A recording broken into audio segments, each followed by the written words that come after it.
Medic! Scalpel. I'd like to thank you guys for joining us on this glorious day. And a friend. You aren't duping the doctor. I mean, the doctors look into your eyes. Jeez, and the fight is over! Michael Chandler! Michael Chandler! What did I tell you, fools?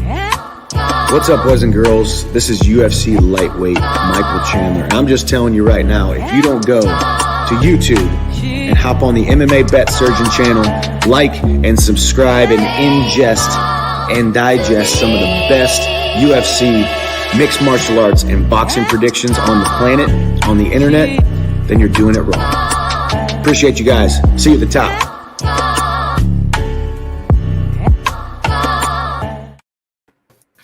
What truly is the top? No, but really, no. It was a great fucking night last night, everybody. I'm the MMA Bet Surgeon. It's here with my co-host, Lieutenant Dan, and as always, Jay Michaels as well, who we did get last night, but now we have him here, so it's the perfect time. This is why I wanted to kick it off, because backstage, we were kind of having the conversation that I wanted to have on here anyways. We're just going over what we were looking at last night, and Jay wasn't here, so he was like, I just joined in last night when Pat went mental, and I was like, it was a roller coaster last night. That's kind of what I was getting into, because just to start off. Yeah. But when you said you were breaking it down today, I was sort of thinking when I joined up last night, obviously not live, but I thought, well, yeah, Pat's having a breakdown here. I didn't know you were going to include that or not. You like that, and I had notes, man. I truly was going mental last night, and it actually is sickening. Like some, it was like funny. It's craziness. It's craziness, bro. What's new? But that's the shit, though. Like, exactly. They can go crazy. Yeah, exactly. It ain't a Saturday night without me losing my mind. That was a proper loss last night. I mean, wow, there was lots of fun. There was second. Yeah, it was absolutely phenomenal. I just woke up, right, and I thought, fuck yeah. So I jumped on, and I jumped on sort of, I think it was maybe second round of Hamzat and Burns. Yeah, you were just absolutely there was so many dummies and rattles getting thrown everywhere. At the end of the first round, that's already hundreds in the hole. That's already hundreds. Yeah. Jay, but obviously, I didn't realize at the time, so I'm just sat watching it half awake with a joint in my gob, thinking, "What the fuck?" That's why I didn't comment or say anything. I was like, is he gone? I thought Jay was gone, and then you were like, no, I'm still here, just listening to you. And I was like, okay, he's probably staying out of the way. He knows I'm losing my fucking marbles over here. No, well, I was just I was knackered and stoned, and I'm just going to watch it all. Yeah. I just enjoyed watching sort of the last hour of it. So you guys said, buying that. So yeah, I apologise for not being on last night, but obviously with Leeds winning, that's what I want to ask. And with the late card, Jay, like it's a late card. This was one of the later cards. Don't only bother me, do they? I'm normally here for like. You're right. No, you're right. Fair, but it was obviously just. So Leeds won, Jay? They won. Yeah, man, 3-0 away. I got to turn again up. Against who? Against Watford. I mean, they're relegation fodder, but still, it was the 3 points we needed. Sure, funny you asked that. We're gonna get right into it. I don't know if you want to play the. Yeah, man, I'm gonna have to mostly listen until the last 3 fights. I just watched. Oh, he's not on his account. Sure, don't dox yourself. Jesus Christ, careful, man. Millions watch this. Trust me, Sherm. You better be careful, bro. The Russians might be coming for everybody I know after this point. My face is plastered all over the fucking Russian interwebs. They're coming after my ass. You're going to need the tin hat, mate. No, it doesn't matter. Dan knows. Dan and all these motherfuckers know. I can look like someone else in about 5 minutes. I'm like, what's that movie? Do you remember the movie that they did years ago? It was one of my dad's favorites. Master of Disguise. You ever seen Master of Disguise?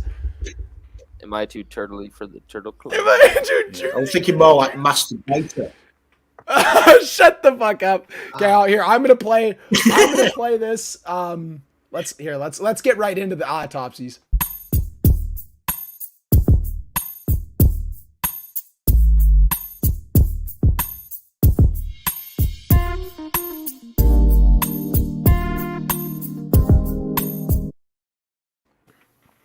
So, do we start? I think we'll just start with the big three, and you want to go what? Just top down? We just go top down on the big three. We could just do that. That's not a bad way of doing it, Dan. We could definitely start there. I mean, sure, I'm asked it, and I think probably the most controversial fight. Yeah, we can talk about that first. I don't know if we want to start with there. If we want to, I have no problem talking about it now, but it's up to you. I don't care. Obviously, for you, one of the biggest, if not the biggest fight of the night. Like, I was thinking about it now, watching the intro too, Dan. I think I have to add that to. I have to clip. I don't know. I'm not obviously gonna have that. Like, I think you should add the end that. part. But I'm adding the clip, and I think I'm gonna add the Aljo. Yeah, you wouldn't exactly be adding any clips from the fight though. If you like, I know, right? Like what with Aljo just clenching the body triangle, said, "Aljo, he did it, Aljo!" Like it was. The guy did what he needed to do, and that's really all you can really say about it. He won the first round. We bet on him to fucking have the most strikes, but he had the most by about 2 or 3. Yeah. Is it enough to win? Yes. Yeah. Because what did Peter Yan do? He defended the one takedown attempt from Aljo, but he had the control. But you're supposed to score this sport. Most important, significant strikes first. If there's no grappling involved, we're just going significant strikes first. Aljo had the most significant strikes. He didn't have the octagon to control, but you're only supposed to really take those factors into account when the guy does not when it's pretty much a dead even fight on the strikes, right, Pat? Like, if you're saying, okay, we can't decide the round based on that. Now we're going on octagon control. Then Peter Yan wins. Yeah, and in a sport where and like Peter Yan consistently, he loses. Like it was one of the closer round ones that you could say of Peter Yan's career. No, not of his career, but of late, because like usually he started slow and he was putting the pressure on early, but like he allowed that to be a winnable round for Sterling. First round, he was hurting him early, but also Aljo landed a nice strike before getting the takedown again in the second round. Definitely wins that round. I don't agree. I don't agree with 10-8 because he was not aggressive enough with that position. Like, and like it was good defense, and it's easy to say, oh, you could be more aggressive, and like obviously like position over submission. And fair enough, like that could potentially have lost him the fight. But like, I was equating it last night. Like if you have a guy in top mount and you're just fucking holding on to him, like like at what point? I don't know. Like it's the most dominant position. Like you got to be doing. Like you don't have to be doing more technical, but like it would be quite horrific to stand somebody up or give away that position. But like it's if you're a Yan better, it's easy to be. Like if I had more on the Yan decision, I'd be livid. I'm more upset with Yan in how he acted, how he performed in those fourth and fifth rounds because he engaged too much in the grappling. Yeah, it was. I think he must have been under the impression that he just needed to win those rounds, which is delusional. Maybe because he's been so good over the distance, and maybe he wasn't interpreting being in a body triangle for fucking the last 10 minutes properly, but like there were times where he was just in the guard, hard to interpret on the back of fucking Aljo, and he could have been up landing strikes because Aljo was wilting more in the fourth and fifth, despite 100%. Not even guy didn't even really like his legs, as I kept saying after the rounds, like his legs are going to be gassed. They were a little bit. I think he in general was gassed, but like didn't really. It was a very low output fight. I didn't even put any tags on this thing on the YouTube. Kind of an idiot move. Sherm had 6 units on the fucking Yan decision. Oh, bro. Wow. I'm sorry. I am sorry, Sherman. That's Sherm's biggest MMA bet by far. Yeah, I'm sorry, brother. Sherm, that didn't really live and die by. But at the end of the day, right, Aljo fought the perfect fight. Yeah. The only fight he could fight against Yan. That's what I think. Yeah, that's what I think. And if he didn't, there was no other fight he could have fought and won. It was the only way he could do it. I think if there was a second fight, I think Yan would kill him. Yeah, because he knows exactly where he's at. Last night, from what I saw, from definitely Aljo, he fought the perfect fight. Next to, I agree. There's not really many other ways he could have done that. When it was taking place on the feet, that Aljo had nothing for him. Everything. Yeah, but Aljo took him down and held him down when he had to. The cleaner strikes. Yeah, he did what he had to do. Yeah, it was still tight at the end. At the end of the day, the decision could have gone either way. You're the champion. All you have to do is win the fight. Yeah. That's don't matter how you win it. The guy's not going to be the most. He's never going to be the most fucking popular guy ever at this point. The guy went out there and he fucking won. Congratulations. Yeah, and at the end of the day, right? If you're mad at the guy, then it's like fuck. Like it's because you lost money. If you got, but do you know the biggest plus from the Aljo win? On, guys, it's a sport. Yeah, biggest plus from the Aljo win was Pat having the meltdown. If you're mad, you should be mad at Jan for not fucking doing more. Because like I think it's tough to get out of those positions, but like I don't know. Yeah, but sometimes you live and you learn, don't you? I'm sure Jan, like I said, if he was to fight him again, I think it'd be a different fight. I totally agree. I don't think Aljo's got anything else to offer. I think what he offered last night against Jan was enough to win the fight because that's what he did. Capitalized perfectly on his opportunities. Absolutely, every single opportunity that he had to fucking employ his strategy, which was pretty much body. Exactly, it was all about strategy. It was never about knocking him out or stopping him. Yeah, he had to win that first round, and I said it on Fight Guys. I said it before the fight started. I said when it was a close round in the first, I said Aljo has to win this round. Yeah, he had to, and that's how fucking crazy of a sport it is. It's because in a round where they maybe exchanged 20 significant strikes between the two of them. Yeah, that decides who the champion is in the most stacked division in the UFC. That decided it. Yeah, like I think honestly, my new theory is, and I have not been able to obviously get a Yan fight fucking correct over the last 4 fights. The guy's gotten me stomped, but I think in part because he's a low IQ fighter. I think he's extreme. Yeah, he might be the most skilled low IQ fighter in the UFC. The guy's got all the fucking skills, but he's fucking stupid as fuck in the cage. He doesn't apply them though properly. No, he applies them properly in the moment. Like as far as being a cerebral fighter and being like reacting to this, defending this, so I'm gonna be able to fucking do this, like fucking spinning. Like in the Sandhagen fight is perfect. I think there was something about this fight. Maybe he was fighting a bit. It was too emotional with this matchup or something. Blues, I love it. I don't know, Pat. You think emotion played into it? Because there was that 100%. One comment that popped up on the screen. It's there. Peter Yan's fighting with anger, and fucking Aljo's fighting with his brain. Yeah, and I think hard even to disagree with that. Yeah, and we were talking about. That was Bilal that said that. Yeah, that was Bilal who tweeted that. That was Bilal. Yeah. That was Bilal who tweeted that too. Who's a very smart, who's a very, I think Bilal makes a lot of his bread off of being smart and cerebral on the octagon. 100%. Bilal's not the most skilled guy in the world physically. Like he is mentally though one of the sharpest tools in the shed, and I think he was the guy who was like pointed it out, and it was like that kind of almost maybe that it does sway our opinion a little bit because but I also kind of was like I kind of agree with that. Like at the moment when I saw that, I was like I totally think that there's something going on here with. And then I think to the point where he was already holding him down and he already had some of that back control time.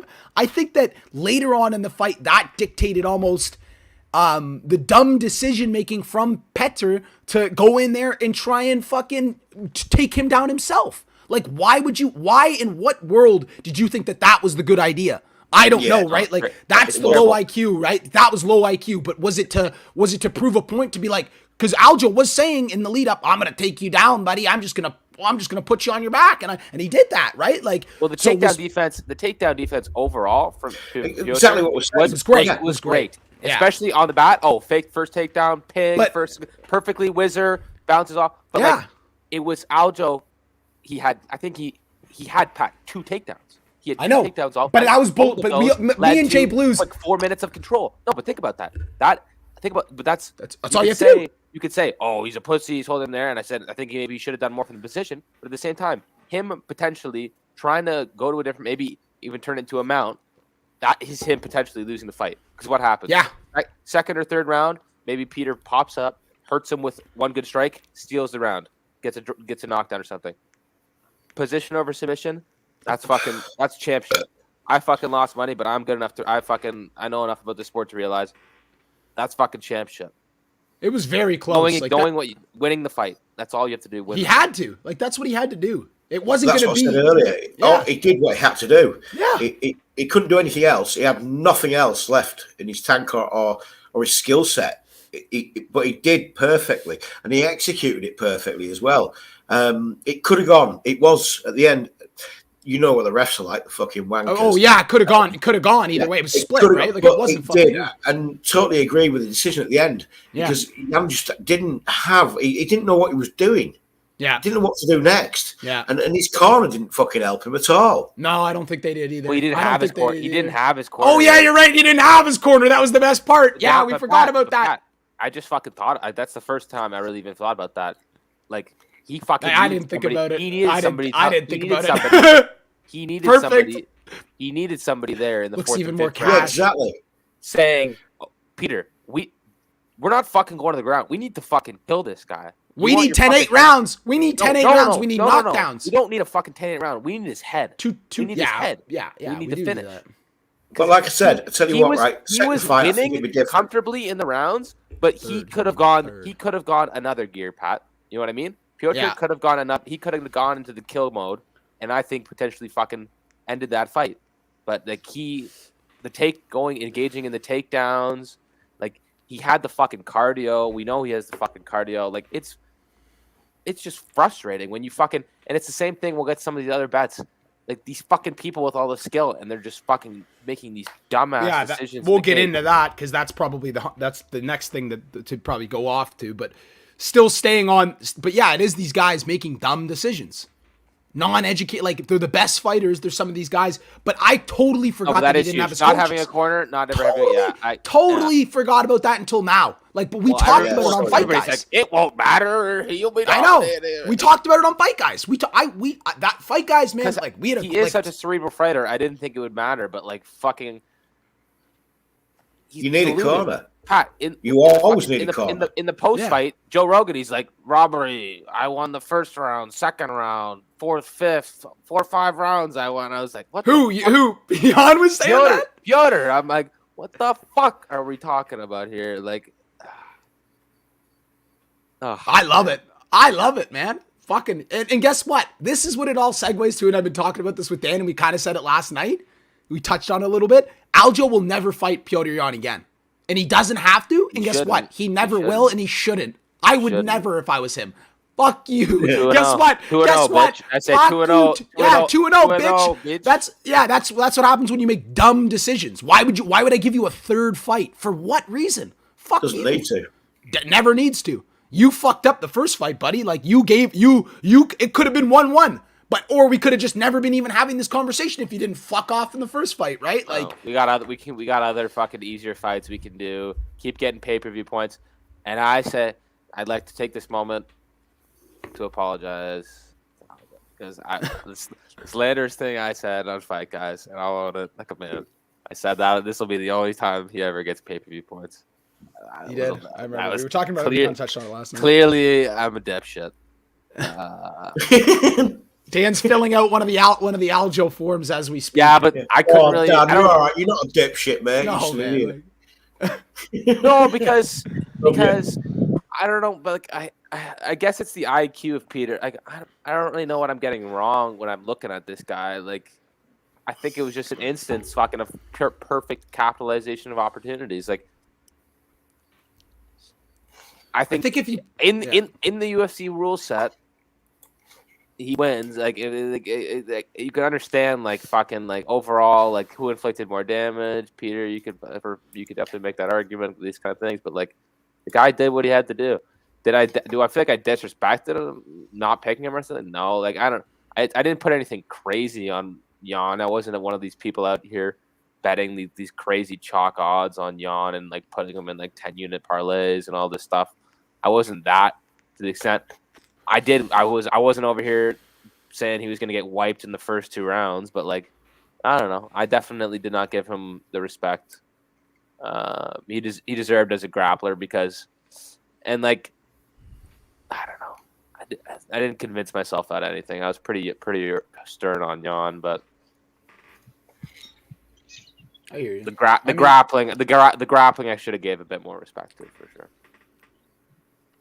I was totally, man. I was very. I don't know. Like I think in the hindsight of things, like I'm just happy that fucking at least. And I was even saying it during the fight, like when it was getting close there at the end, and when they were even saying it, and I thought, fuck, you could give it either way. And I had said it, you're gonna need some favorable judging at some point in time for Aljo to get this win if it's a split. And it was never gonna be a UD. But the whole thing that it all comes down to is you can't ever fucking count another man out. And I think the media and the UFC pumped the shit and sucked the robot cock off of Jan. And I was saying it all last night in more vulgar, drunken ways. But, like, he was like, man, I don't know what the fuck. Like, I don't know, man. All week I was getting triggered. I was watching media shit with, like, guys like fucking... And I love Robert Whittaker, man. Love Robert Whittaker. And he's a fucking great champion. But guess what? And they asked you the question.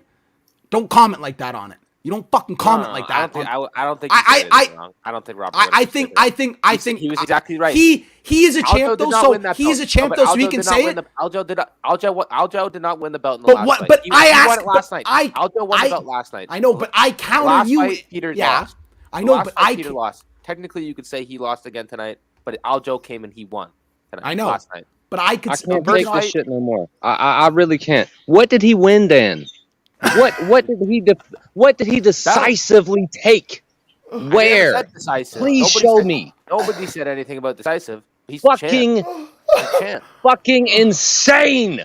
The dick sucking y'all are doing right now. Like the Canadian mushrooms must be very strong this morning. I'm not dick sucking. I don't know what the fuck is going on, dude. I jump in and you're like, "Oh, this is a great championship fight." Dude, how many times are you gonna say that, dude? Oh my god. What's up, fellas? John, what's up? Robot Cog. God damn, get off that shit. Is it morning, J Blues? Yeah. Morning for me, not for you. What's a 6 here, mate? Oh my god. But like back to like we don't even need to beat the horse. And like I'm not even saying it was it wasn't crazy, Jay. No one's saying it was a crazy win. Nobody said decisive. Yeah, no one said decisive. There's nobody can make an needed argument. Cooking. You needed cooking. Anybody that can make an argument. anybody deserved to win a unanimous decision there. I think you're fucking lying because that first round is close as fucking it can be. The fact that round determined it is insane. It literally comes down to the first round. The rest of the fight is fucking as clear can be. 4-5 Peter Yan, 2-3 Aljamain Sterling. It's the first round decides the fight, and Aljo outstruck him, outpointed him. Okay, so can we agree that it was as tight as a nun's ass and it went one way or the other? Where did he outstrike him, bro? Where are the punches past the first round, Ed? He did the backpack on the ground and he's fucking hitting in front of that. Yeah, there he's landing punches. He's actually trying to inflict damage. Just the first round, bro.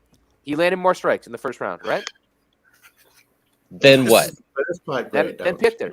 Then fuck all. Then hold him for 4.5 fucking rounds, dude. No. It was the most pitiful, pathetic fucking fight round one ever fucking seen on UFC. And it was a title fight. Let's take emotion out of this. It was pretty pitiful, to be fair. Round one. Never give Jan a shot again. What the fuck, man? Well, they never will. Why, if you're Aljo, why would you? Why would you? Guess what? You know why? You know why you don't? Because guess what? He loses that fight, he will never get a shot again. Lose that fight. Exactly. They wanted him to lose to give up the belt. Aljo, I'm taking the easiest. I'm on the fuck you tour. I'm taking the easiest next matchup possible. Probably they'll give him. No, it's not easy. Like let's get real here. The easiest next matchup as a champion in that fucking division, it's a Shark Tank. You're gonna get Dillashaw. Piotr again.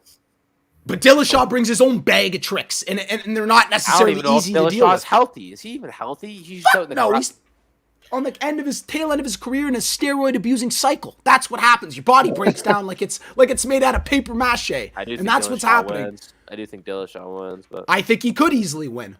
But I also think that if you're out, what do you think they line that at? What do you think they line that fight at? I think they'll probably give big risk. They'll probably it's a champ versus the ex-champ, a better champion. I don't know. Dillashaw's got all these question marks about him. I don't know. It probably they'll give maybe. I think they'll do Sterling as the underdog. I think. No. It'll be close though, but I think that line might even flip though, because people will go. That line will probably start as TJ with a slight dog, and then people will hammer it. And then it'll flip, and then by the fight time comes, it'll be the champ once again getting doubted as a dog, and you'll be able to get dog money on this fucking champ again, and he'll be going, "Hey fuckers," and we'll be kind of in a similar situation. But it's a different bag of fucking tricks when it comes to a guy like TJ Dillashaw. He's coming out there to do, and like we said, I think what? High IQ. Yeah, that's what I mean. But very high IQ. And the whole thing is, Jay Blues, I completely forgot about it last night. Piotr had none of his fucking coaches there. I totally forgot about that. Totally fucking forgot about that. I didn't think about that shit. If he had totally there, forgot about that. Totally, none of them. None of them. He told them to fuck off. No, they couldn't get into the country. They couldn't get into the country. Visa issues. With what's going on right now. Well, the only person that got that's why. The only person that got exempt on an athlete's contract was fucking Jan. They said fuck off to the coaches. Do you not see that, Jay? He's like, "Oh, I'm gonna have Henry Cejudo and Sean O'Malley in my corner." That's who I was talking about. He told them to just hold the water and not give him any shitty advice. They weren't there. And Cejudo was like, "All right, fuck you then." I didn't see him there. Did you? Nope. I forgot. I can. After the wasn't first even round, there for Korean Zombie when he was getting mutilated. Yeah. So maybe we shift over to that. Let's just have a moment in silence for the horrific beating Zombie took last night. Yeah, exactly. Oh yeah. Good God, man. Zombie. I've been the one giving craziness. I've been on the Zombie respect tour all week. Pat's the one that was slandering him. Oh, I've been on the slander tour all week. That was wrong. Whatever. That was fucked up. Matchmakers need to be fucking hung upside down and kicked in the face for 2 days for that shit. Yeah, that was bad. I think he got retired, to be honest. I think he might be done. He won't, though. Yeah, that's the whole problem. You can look at that. Look at boxing as well. Look at the fucking idiots that make boxing fights. I think he's probably making okay money. But Jay, that shit would have been stopped, bro. Like that was me and Jay Blues were talking about that in the first round. Jay Blues literally said that. He looked at me and he's like, "Pat, if this was a boxing fight, I think they would have already stopped it." I'm like, "Oh no, I watched it." I'm like, he's not intelligently defending himself. He's just eating shots and falling around the octagon. Yeah, absolutely. Yeah. That's why he's a zombie, isn't it? Yeah, yeah, exactly. Yeah, absolutely agreed. Yeah, you can stand on your feet as you know. Any boxing fight that you've watched in the past or will in the future, people get smacked and still stand there. Yeah. There might not be fucking compass mentis, but they'll still stand there and fucking take shots and try and throw something back. Absolutely. There needs to be something, which never has been, where the ref says, "Yeah, that's enough, lad. You've taken enough." Yeah. Sometimes they do, sometimes they don't. It is what it is. And you have to just sort of fucking roll with punches, if you know what I mean. Yeah, that's what I mean, right? Zombie last night took fucking so much. Oh, bless him to bits, man. Yeah, bless him. I mean, you come across him in a nightclub at 2:30 in the morning, chatting your ass up, and you punch him. You're dead. You're dead. Yeah, you'll be in a twister before you can fucking take a breath. Exactly. Like, bro, he didn't come out of his stance from one of those right hands. Like he was crouched over to the right in his fucking stance, and he just ate it. No flinch, no shiver, no like. His chin is amazing, dude. His legs took it as well, though. Yeah, his legs were getting fucking pounded. I agree with Gary, and you also got to factor in too. Like, think about the fucking his last title shot too. How fucking unceremoniously that ended with like the shoulder injury too. Like, this guy deserved at least fucking one solid. Like, honestly, doesn't get harder as far as the title shot goes, but he deserved. Yeah, Hayden, you're right. He deserved the shot. I hear you. Yeah, he did. Yeah. Absolutely brilliant. What a bloke. What a fighter. What a chin. What a pair of legs, and just stands there and takes no matter what. It was fucking crazy. It was I'll say it craziness, again. right? Pillar of the division for the last decade. Pillar. I'm not gonna hate on Zombie, man. I can't go out hating on Zombie, bro. No way. That was awesome. But a massacre. Man. A massacre, nonetheless. It was an absolute fucking massacre. In Absolutely inhumane. Yeah, a murder took place in Jacksonville last night. Illegal murder. That's a pound for pound performance for Volkanovski. Yeah, but any point in breaking down the fight, apart from the fourth round when somebody went mental. No, that's what I mean. We went nuts in the fourth. We all had money on the fourth round. It was crazy. We won so much money on the fourth round. It was awesome. It was awesome. We had the KO TKO. Yeah, that was. And it was funny too, though. I was calling that on Wednesday. And it was funny too, though, because we all kind of really went heavy on it without even kind of saying it. We all kind of just sat down. We're like, "What's the heaviest round you got?" And we all had 4. We probably did talk about it on Fight Guys for sure. Yeah, who else had it? Who else had it? One of your Fuck, who did have it? One of your buddies that was there with you. Not Jelly. No. One of your buddies that was there with you had 4. Carter had the 4, I think, but that's who had it. It was like the 3 of us that hit it, right? I'm trying to think about who else hit the round 4 punches. Somebody else. I thought maybe somebody else in the stream. I guess not though. I thought someone else in the stream too. Maybe John? I don't even know. Tell you what, right? Early betting for next week, yeah? Close to the last 3 fights. Gonna bet 6-7. Who's he fighting next week? Pat, who else joined the stream around the last 3 fights? I can't remember. L-Dog. L-Dog, maybe? Yeah, around 6-7. L-Dog had the 4. L-Dog had the 4. And L-Dog had Aljo, too. Straight, though. He just played straight money on Aljo like a psycho. He came in after Aljo. He's like, Aljo had a bunch on him. He goes, I had a bunch on him. And I was like, fuck. He goes, when I looked at the line early in the week, he goes, I was appalled. And I was like, he goes, and he made actually a great comment. Shout out to L-Dog. He goes, with the line reflecting earlier in the week, he goes, you would have thought Jan in the first fight subbed him, knocked him out, and finished him or something like that. He was like, you would have thought all 3 happened in the first fight with that fucking line. He's like, I took it. And I was like, it's what you have to do. No, it's really it's a huge. You would have thought Jan subbed him, knocked him out, and beat him on points in the same fight, dude. Yeah. It was awesome. It was such an L-Dog comment. It was awesome. It was a great comment. But like, it's true though. Like, it's recency bias, and again, it's hard. It's hard not to base a lot off the last time you saw a guy, because it's like, all right, like, what can you just say? Do you believe the guy? Say it's all about fucking how he like. Because I still think if that fight is 3 rounds on the feet in the first 3 rounds, and it's a yawn pace, and he's pressuring him, Sterling folds. Respect to the champ, but Sterling folds. He did what he had to do, but like, he folds him in a fucking stand-up fight, like with the pressure, with fucking 3 shots. I don't know how he really survives. I don't think you saw the cardio wilting when it was when he pretty much had 2 rounds of fucking, not a break, because he's still obviously it's exerting energy for the body triangle, but like we're back to it as comfortable as you can be. You can't be in a more comfortable spot, like as far as to be able to control your breathing, just work on your fucking. That's all. His main focus was, we're keeping this body triangle tight. That's what I mean. Yeah, that's it. It was just squeeze, baby. That's it. Just keep it cinched. I don't know, but it's hard not to. After flopping back to Aljo, Gary's got another comment here. Zombie was down to scrap even after taking all that. Still got the spirit, but his body was failing him. Herb had to save him from himself. Absolutely. I think his corner didn't really do him right for you're letting the masochist himself be the decision maker, the judge, jury, and executioner. If you're Zombie's corner, fuck you guys a little bit. I know he's your guy, and that's his coup de grace is to fucking go in there and get chin out and come back. But come on, man, against Volko, man. No love, bro.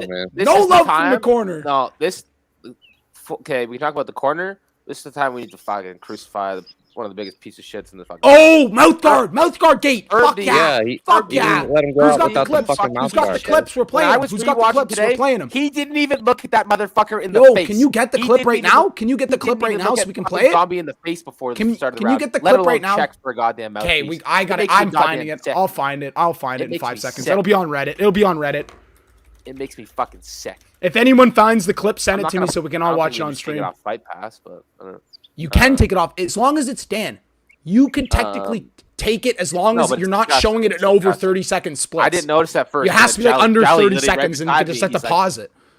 Doesn't have his mouthpiece. Doesn't have his mouthpiece. I'm like, what? There's no way. And it's like literally just in his fucking waist strap, and it's just like, oh my god. Jelly called that perfect. He's so out of it. He doesn't even realize he's got his mouthpiece just chilling in his fucking waistband.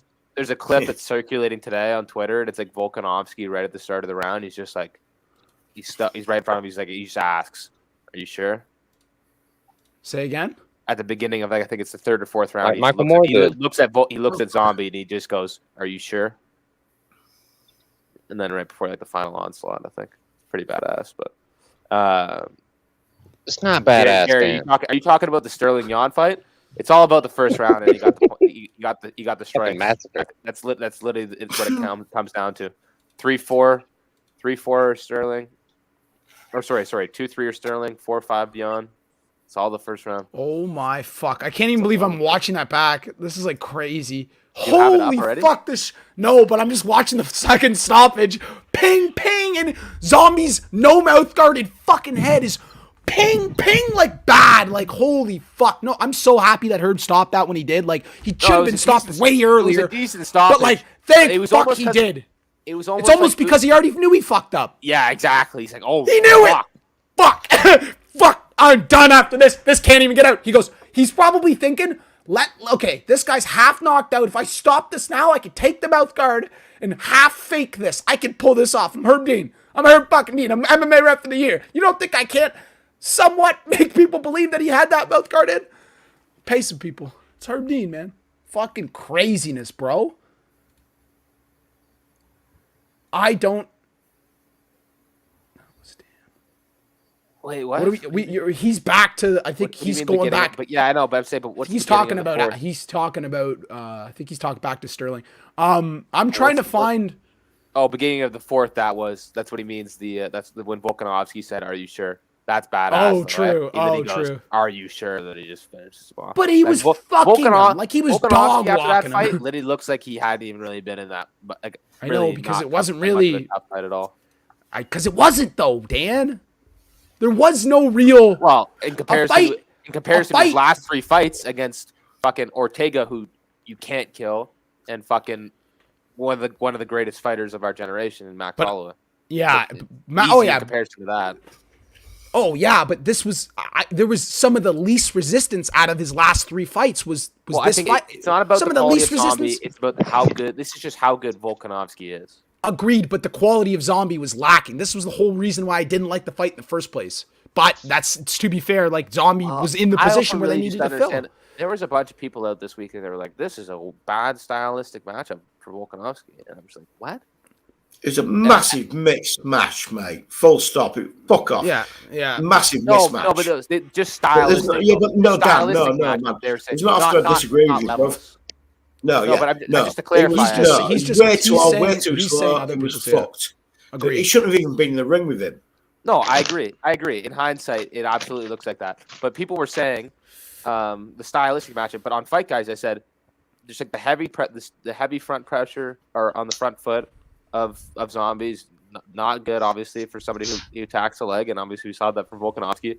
But also like the feints, like we saw fucking Ortega fucking look like a world-class striker against fucking Zombie because he had a beautiful feint game, and Volkanovski is the best feinter in the game, and like people weren't talking about that enough, and like fuck, thank God I put as much fucking it was a training on the finish as I did. That saved my night. Thank you. And it's just a training fight. Thank you, Volkanovski. 100%. It was a stay busy fight. It was a stay busy fight. It was stay busy. No, but that's Holloway fell out, and they needed a guy, and they were like, "Do you want to fight?" That's a great. That's the thing that was worrying me about it. Look it up on tape, because the Ortega fight, he beat Zombie with his fucking reflexes and his feints, man, and how fast he was, bro. Like all that shit was like Volkanovski does all that and way better. Like all I saw was Loma Nakatani, just his head getting rocked back, and that's what the fuck you saw, dude. Like his head got rocked back so violently. like a few times. Man. Yes, it fucked. Dude, Jay, watching over like the last clip. Like I'm just here. I'll send it in the private chat. This is just highlights that someone clipped. Like just even the last clip at the end of the video, those fucking last punches where you watch his head go around here. I could probably I'll just fucking play it. I don't even give a fuck. I don't even give a fuck. Have a really good chin, but you look at that fight, and then you look at Volkanovski versus Ortega, and then you're like, it's kind of simple, really. Volkanovski, but I think he's pound for pound. He's got 21. Just fucking slamming his ass. Ping. That's the end of the third, right? Yeah, I know. You just pause it. See, but you got to do these little pauses. You can't have it going in tuition. Ping. Ping. Ping. There's the end of the round. We don't even need to see that. We just want to see this. Oh, zombie. Here it is. And he starts fucking ping. How much quicker is it? That's the end of it. Yeah, that's a good stop. Like, jeez, yeah, you gotta stop it then. But look at his fucking Dombo, like getting. This is what we kind of felt like all night. Go to the start of the round. You can't. I don't have it. It's just a clipped highlight video. I don't have. Herb. I can't find that. I don't know where that is. You have to somehow find me that. I can't find that shit. You have to go to Fight Pass. Oh, could I do that? Oh, maybe I will. Yeah, fuck it. We're already that deep. If they're gonna pull me, they're gonna pull me for that. So but no, just that clip though. Just the clip of the start of the round. I know. That's all I want. That's all I want. That's all I want. I want to put that. We should be putting it on blast. That's what I'm talking about. We should have. That's what I said last night. We need to do a 10 to 15 minute video talking about how Herb Dean almost fucking turned the zombie into a real life zombie. Okay, here, I'll go on Fight Pass and find it. You got to talk about something though while I'm doing this. Yeah, we'll go to Chimaev Burns. Talk about Chimaev and Burns, and I'll chime in. That was the difference between pretty much recovering the fucking break even night to an absolute sizzler of a night. Like there's most certainly no universe. way! Look who it is! Oh shit! That's huge. Jay Blues, look at that, and Michaels, look at that. Shout out to the legend himself. Uncle Myron. How's it going, Myron? Yeah, man. It's been a minute. Hope you're good, bro. Burns. Yeah, big. He is the weakest champion. He is one of those little pesky little bastards, though. That's a pesky little bastard win. That's exactly what that was. He needed to play it so fucking close to the wire in that fight, and that's exactly what he did. I'm just trying to get this footage right now. I kind of want to absolutely bang on with his fucking tactics. Bang on. Full stop. What's his undefeated record now over the last? I think it's like 8 in a row. 8 fights undefeated. Dan, it has to be you, eh? It has to be you that does it because you're technically the only one that does the fight that's bought. I don't have access to it. Oh, this is really gonna get us torn down though. The fights, the pay-per-view. I already said they're gonna get us. They're gonna get us. No. We're not. We're putting up a fucking 10-second.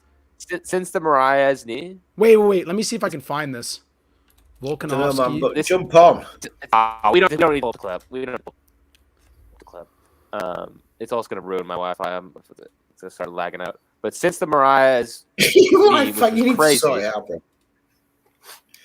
Yeah, I do.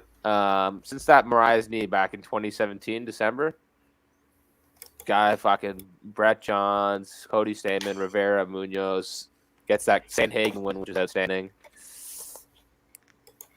Fucking gets a second chance of that belt after fucking getting outclassed in the first fight.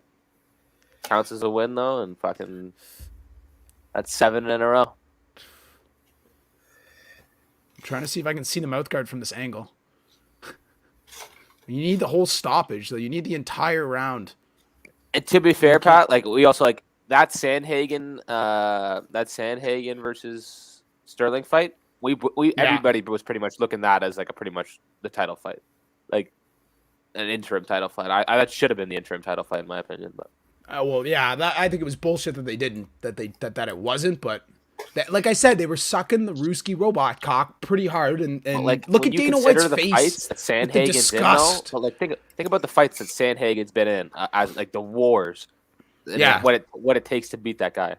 The fucking Aljo does it in a minute 30 seconds. It's I know some people goes in wars.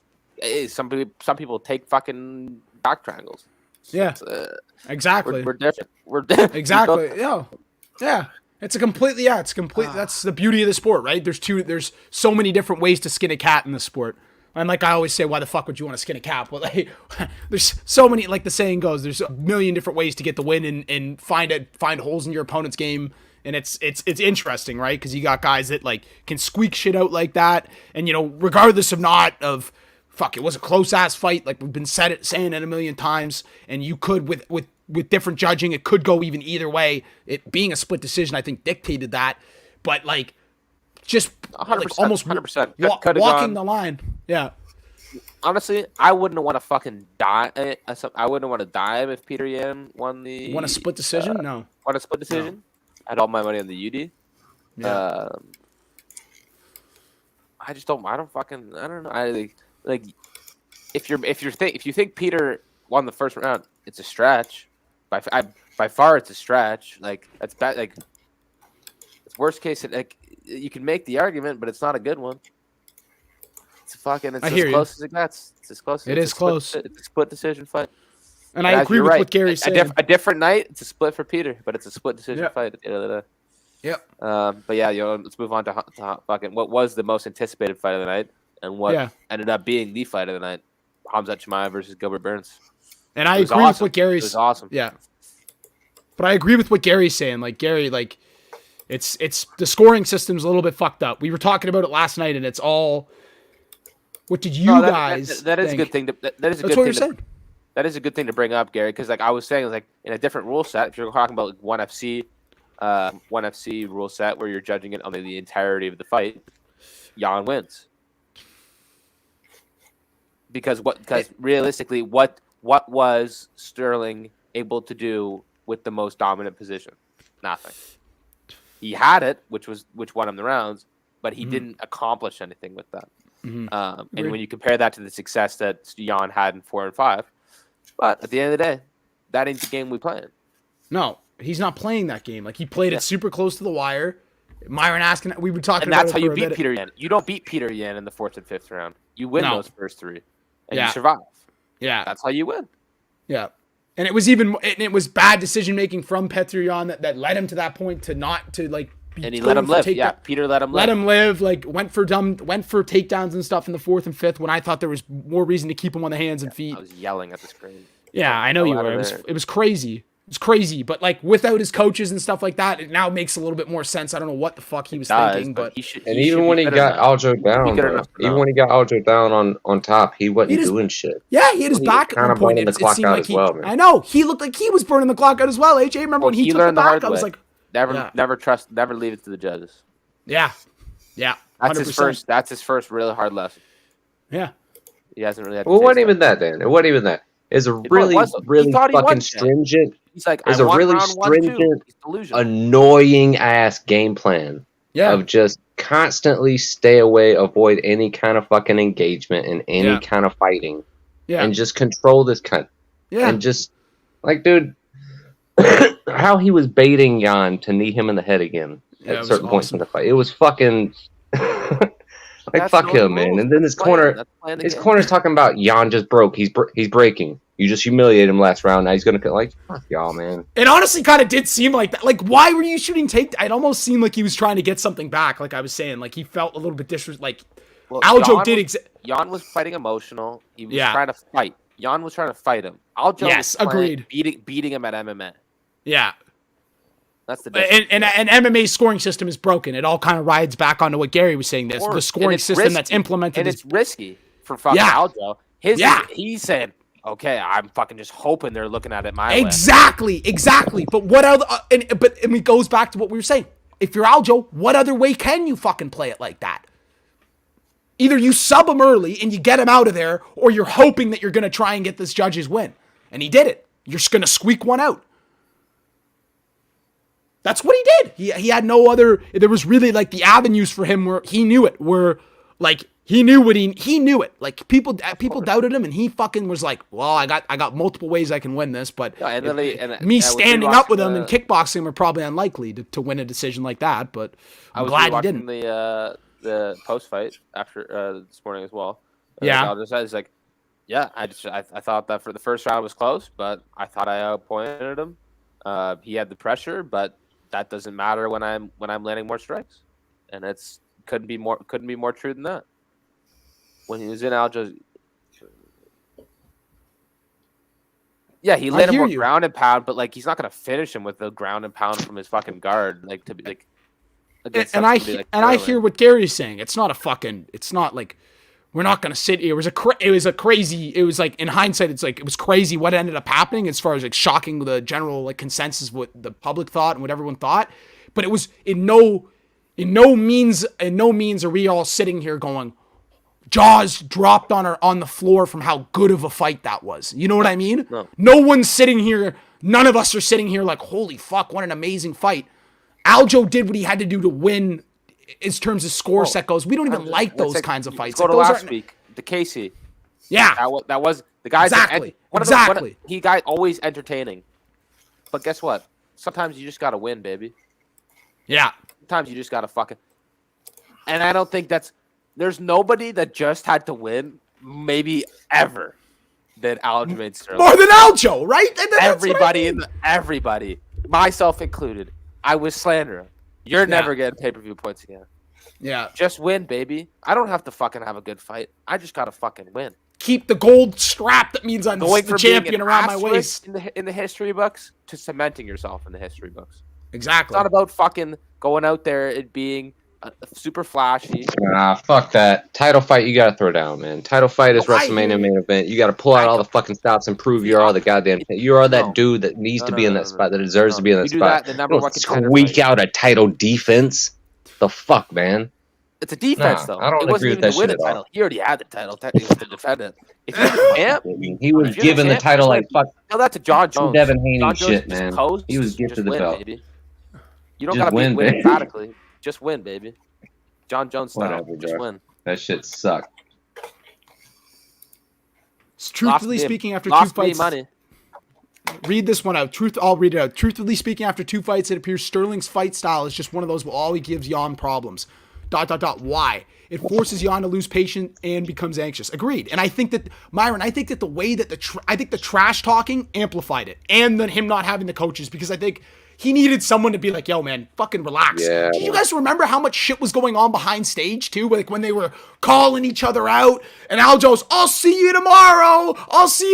Remember all that shit? Aljo was fucking on his throat. I don't even think Jan expected it. You want to do something? Remember, you want to do something in maybe our team's fight. You remember that and all that shit, and then you had Piotr Jan. He had Piotr Jan full blown saying that he was ready with his full team to fight Aljo before the fight even happened. To the point where Jan was like, "Hey guys, just so you know, I would never jeopardize the fight like that." It's like, but you are emotional right now, Aljo, and realize this. People, I don't know if people did, but I'm sure people did. They had to. Aljo's not like that normally, so it's obviously an act. There's not this. People thought, and I guess maybe sure his tires did pump up a little bit even after the last fight and becoming the champion, and damn right they should. You're the fucking champion. Regardless of how you got that belt's sitting around your waist. So you got to act like it in some way, shape, or form. Regardless if your tires pump up a little bit, everyone should have looked at that in hindsight, or not even in hindsight, just before the fact and gone, Aljo doesn't act like this. So we know there's got to be a reason. Either it's for pay-per-view, but I said it in Fight Guys. He's using it to get inside of his head. It does force him to lose patience. I don't know, man. That was crazy. It was I thought that all played into it. All of that played into it.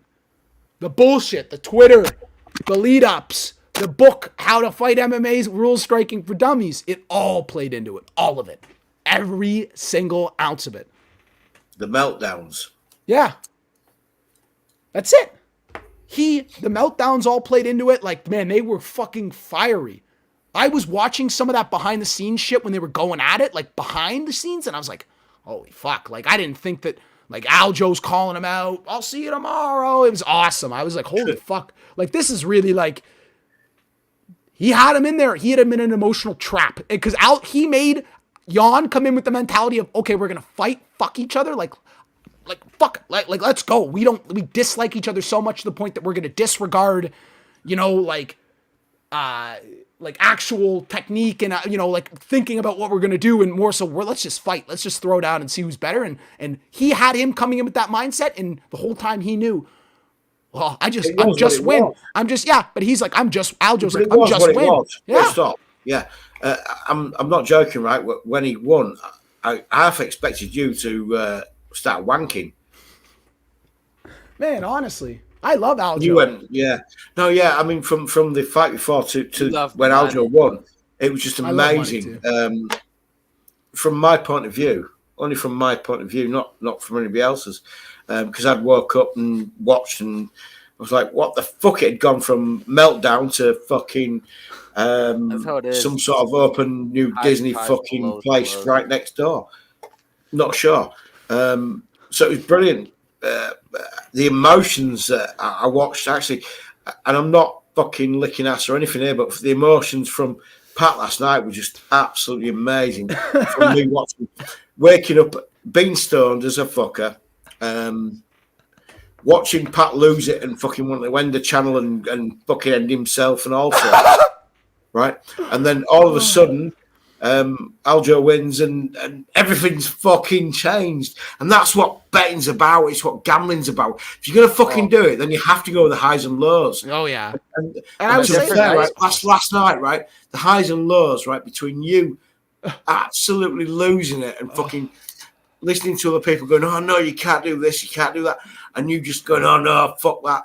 And then to the high bit, was just fucking amazing. Fuck that. This is what I'm doing. Yeah, and I'm sat there laid in bed, right, on my little laptop, going, what the fuck's going on here? This guy's losing it. Yeah. No. I just fucking loved it. It was brilliant. It was absolutely brilliant. I just thought, you know what? That's like fucking everything from start to beginning that you do when you gamble. Oh, yeah. Yeah. And you of gambling. Yeah, exactly. And within 40 minutes, it had gone from I want to end my life to oh my god, I'm buying everything. We're up, baby. And it was awesome. It was. That was it. I'm so glad to be actually. To be honest, I'm so glad that I actually wasn't live last night with you. I'm so glad that I actually watched it from the outside. Yeah. It gives you a different sort of view on things. I appreciate it. It was fucking brilliant. I was like, what the fuck? I appreciate it. Yeah, man, it was brilliant. I had a great time. No, so did I. On a different night, you might even see Pat like after the Hamzat loss, like it was ping right through the Hearns Barkley. Ping! I wouldn't hit Thomas Hitman's Hearns. I'd go for I ran the blade. Ping right in his face. Hand right through the glass. Hit John Jones. Hit John Jones. Punch the monitor. I'd probably punch the monitor, the shit monitor though. Hit John Jones if anything. No, I wouldn't fucking 30 an hour. Yeah, listen, guys, I once threw my mate off a cliff. It was bad, man. But I started drinking heavy. I started pouring up beers, and I was just hitting beers. I know, man. You were on the Budweiser heavily. No, the Miller Lights. At least fucking 2 days to get pissed. The Miller Lights, and I don't even think I ended up drinking really that many. I don't think I did. Probably I had the whiskey. You threatened the whiskey though. I didn't pull out any whiskey. Dan was drinking whiskey. I hit the whiskey. Yeah, you threatened it. Big time. I did threaten it. Yeah. I said I'm gonna just take this bottle and chug it. And Dan or it was either Dan or it was Jay. Jay goes, "Come on, Pat. Nothing like that, man. We don't need anything like that, man." I was like, I think I'm just gonna slam this bottle of whiskey because man, but I mean, you also fucking gave. I mean, I'm gonna stick up for Dan here. You gave Dan a load of shit as well. I always give Dan a load of shit. That's part of the show. But it was getting to the point of, oh, no, stop. When? Well, I agreed with Jay Blues when he was saying, like, that's enough, man. You were sort of pushing limits, and then all of a sudden, the low went from them. I don't even know what the fuck he's talking about. What the fuck are y'all on about? I don't even know anymore. I don't even watch it back. Abusing Dan and shit. It got to the point. That's every night, though. That's every night. That's part of the show. Yeah, it's every night. It's every fucking weekend. What do you I need someone to beat on, bro. And that's like South Park if Penny doesn't get killed. Dan's got to give me the shit. It's fucking deserving sometimes. Like Dan will just say some shit and he's like, "Damn, what the fuck?" I say shit too. That's the whole purpose of the show. I'm sticking up for Dan, man. We're not against Dan though. No one's saying. I hear you. But I think it was more so like I know that we there was. Oh, you mean when we were talking about? I know what you're talking about. I know what you were talking about when when we were talking about when I made the reference to the dance and two people having to. Were you talking about that line? I go, it's a dance, Dan. If I'm coming to cha cha and you're coming to sit on the couch, it's not gonna be a fucking dance. And then I would start tapping my head. Yeah, we do some nutso shit. It's all craziness. No, it's brilliant. Don't get me wrong. There's nothing personal ever. I know. No, it was brilliant. Honestly, right, watching the lows from you, Pat, right, to the highs was amazing. From 30 minutes from the low that you want to shut the stream off to the highs was just absolutely brilliant. It really was brilliant. It's fucking awesome. Yeah, it was amazing. It really was. I mean, we all go through those periods where we're betting too much money and losing, and then all of a sudden we're winning. But you did it in 30 minutes. And I loved that. It was absolutely brilliant. It was fucking crazy. It was crazy. Yeah. The fight that we had too much money on was Hamzat Chimaev. Segue into that. That's the reason we're talking about this position was the Chimaev and Gilbert Burns fight. I think in that fight, like the lowest of the low is what the moment the stream almost went off. After but you know, I wasn't actually close to shutting it off for fucking Chimaev and Burns. Like, no, you're just saying shit. I just talk shit about that. It was a lot of money, though. It was a lot of money. Like that's the whole reason is like, and publicly, like my brother knew how much money like post fight was going on to that. Like I had on fucking Chimaev, and I was kind of like telling other people, and I was like, this does kind of seem like some psycho shit. And then in hindsight, I kind of started saying after the fight, I was like, what the fuck? I was like, I'm the guy that bet Gilbert fucking Burns to beat Kamaru with Dan. I was like, why the fuck? I was like, I get it. Like, we all, like, no one, you could have even, like, made the argument for, like, and I said it, like, couple more shots, a different referee in that first round, and the fight might even be over and stopped in that first round. That's just my opinion. Right? Like, he dropped Gilbert. Gilbert was swimming his legs and stuff. Gilbert was swimming his legs, and it was looking good, but he was getting fucked up. And a couple more seconds, 10 more seconds, 15 more seconds. On the rewatch today, because it's tough, especially when all the emotions last night. Yeah, you should rewatch it. I have to rewatch it because like he should have got up from the guard. It's easiest. He should have got up from the guard, Gilbert's guard earlier. He was kind of giving around 10, 15 seconds to recover, and then there was only like 10 or 15 seconds left on the feet before the round ended. If he got right back up or did something else, maybe we could have seen him, got him out of there. But Gilbert, as I kind of said, like he's not usually going to go out with the first strike. You got to give him like a good solid one, and then give him a follow up. And he kept giving him the good solid shot, but then not following it up. And like the first round though was good, like solid. Like right out the gate, we get the solid, like the right hand from Hamzat. Then he goes for the double leg, which was defended by Gilbert. But he was striking well, like the jab. Like when he was in the southpaw, the right power jab was fucking money. That's the one he dropped him with at the end of the first. Yeah. Like, I think let's not, because like there's two separate whole things we did. There's the money we lost when we thought he's gonna finish him in the first round, and obviously we had our fucking speculator like, oh, you could go under fucking 60. It's possible, which it is possible. First shot he hits him. I think fucking in some universes and some variations where this fucking fight happens, I think 100% still think it's possible, but. The way it fucking ended up fucking panning out, we still gotta fucking put it in perspective. This is a fucking guy that just got his 11th professional win and just beat the second ranked fucking welterweight in the UFC. I hear you. We haven't fucking. It would have been incredible if we fucking saw him knock him out. But this is still. We've never seen this before, really. Yep. Beyond maybe a couple guys, still like maybe on John Jones' track, still on John Jones' kind of track. Not age-wise, but momentum to a title was. Yeah. He's problems. He's still problems for everybody. And second round, incredible. One of the rounds of the year. Because I think that's what I enjoyed. You can't make a fucking argument for the first round. Chimaev wins that fucking round, 100%. Second round, it's Burns' round in an absolute fucking crazy round. This is when Hamzat started getting crazy. Started trying to be like, now I need the finish. He started getting more sloppy with the shots, less crisp shots down the middle, more looping shots.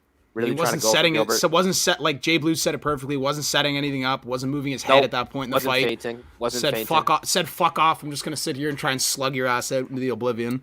Yeah, and he said it post fight, right? He's like, I just wanted the finish. He's like, and like the guy, and there's somebody asked him. He's like, is this a one where you're really gonna have to go look at the tape, or do you kind of really already know what the issue is? Like, no, coach, my coach's plan, like, just go out, set up the jab, start use my feints, set everything up, and I just tried to go finish him. I was like, he pretty much said, yeah, I fucked up. I tried to go for the finish, kind of thing. Yep.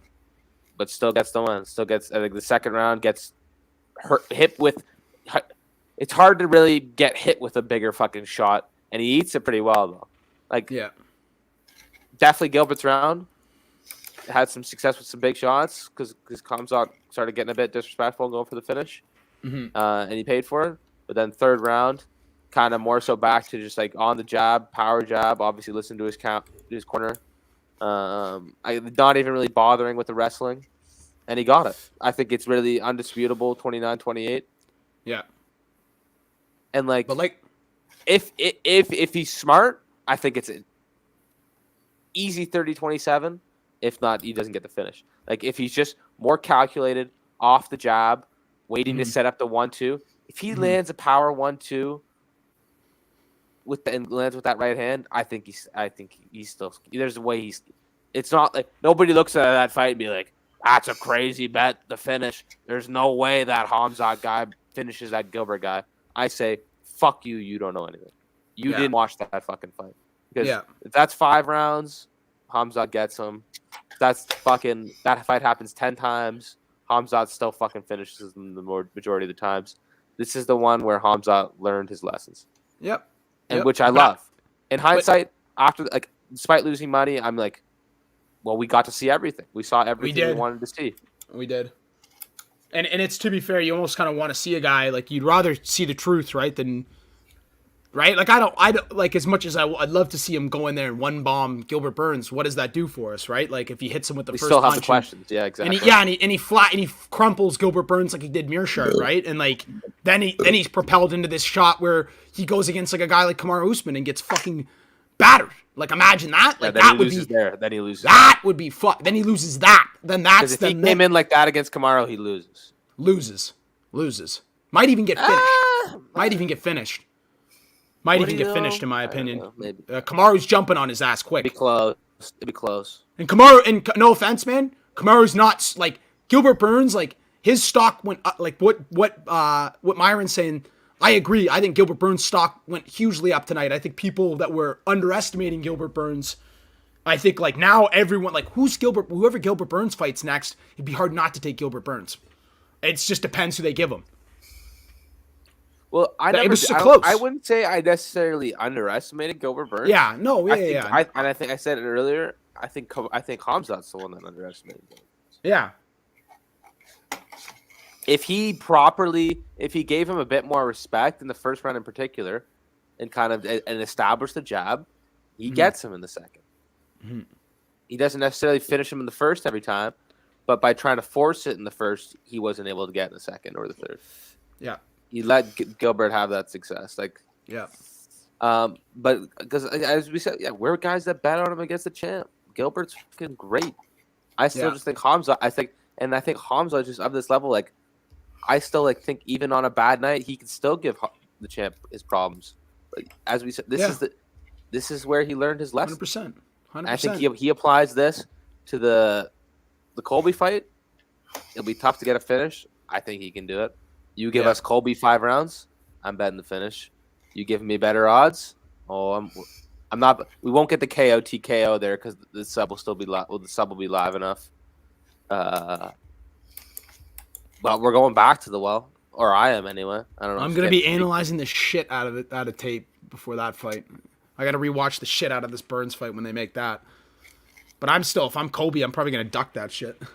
I'm ducking that shit. Everybody's ducking. If I'm Sterling, I'm ducking. If I'm Colby, I'm ducking. Yeah, that's my game. It's about picking your battles, folks. Boys, it's about picking your battles in this sport. When you own when you got the UFC by the nuts, when you got the UFC like by the nuts, like some of these guys do, it for different reasons. Obviously, like Hamzat with his star potential, Sterling just because he's got the belt. You dictate the odds. The UFC rides and uses too many of these fighters because of the position that they're in and the way that these contracts are set up. Now, so when you get into games where you can play your own fucking game with the UFC and say checkmate, I like it a little bit because it puts the UFC on the back foot.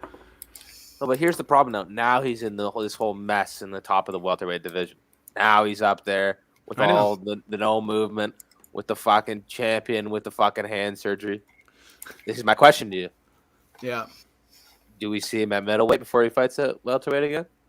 Maybe, if there's too much stagnancy, but...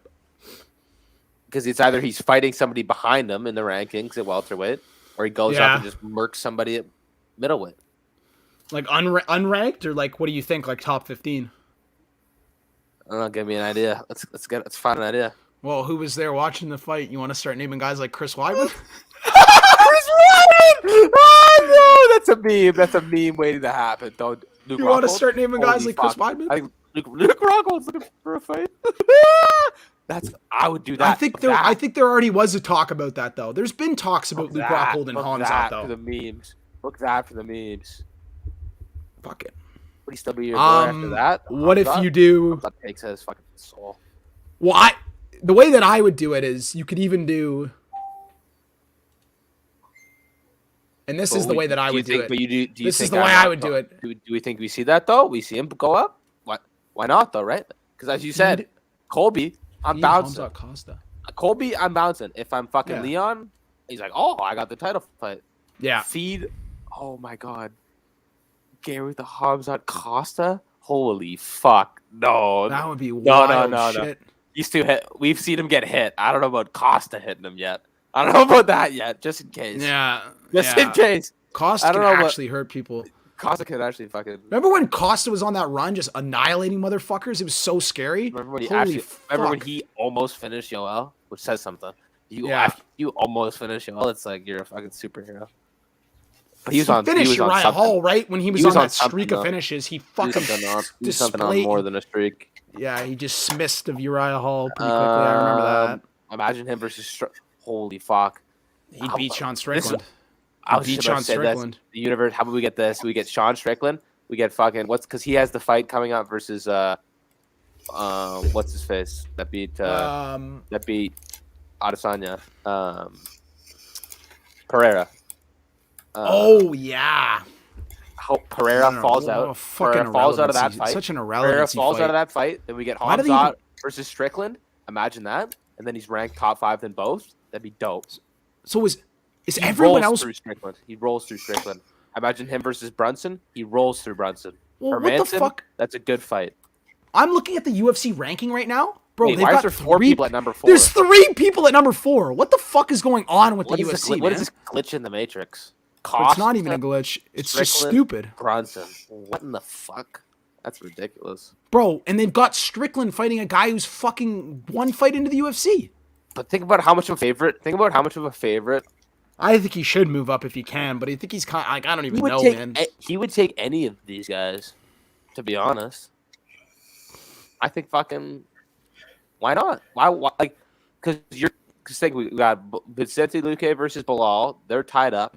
Yeah. Unless you're just going to fucking rip through a guy like Stephen Thompson or Masvidal.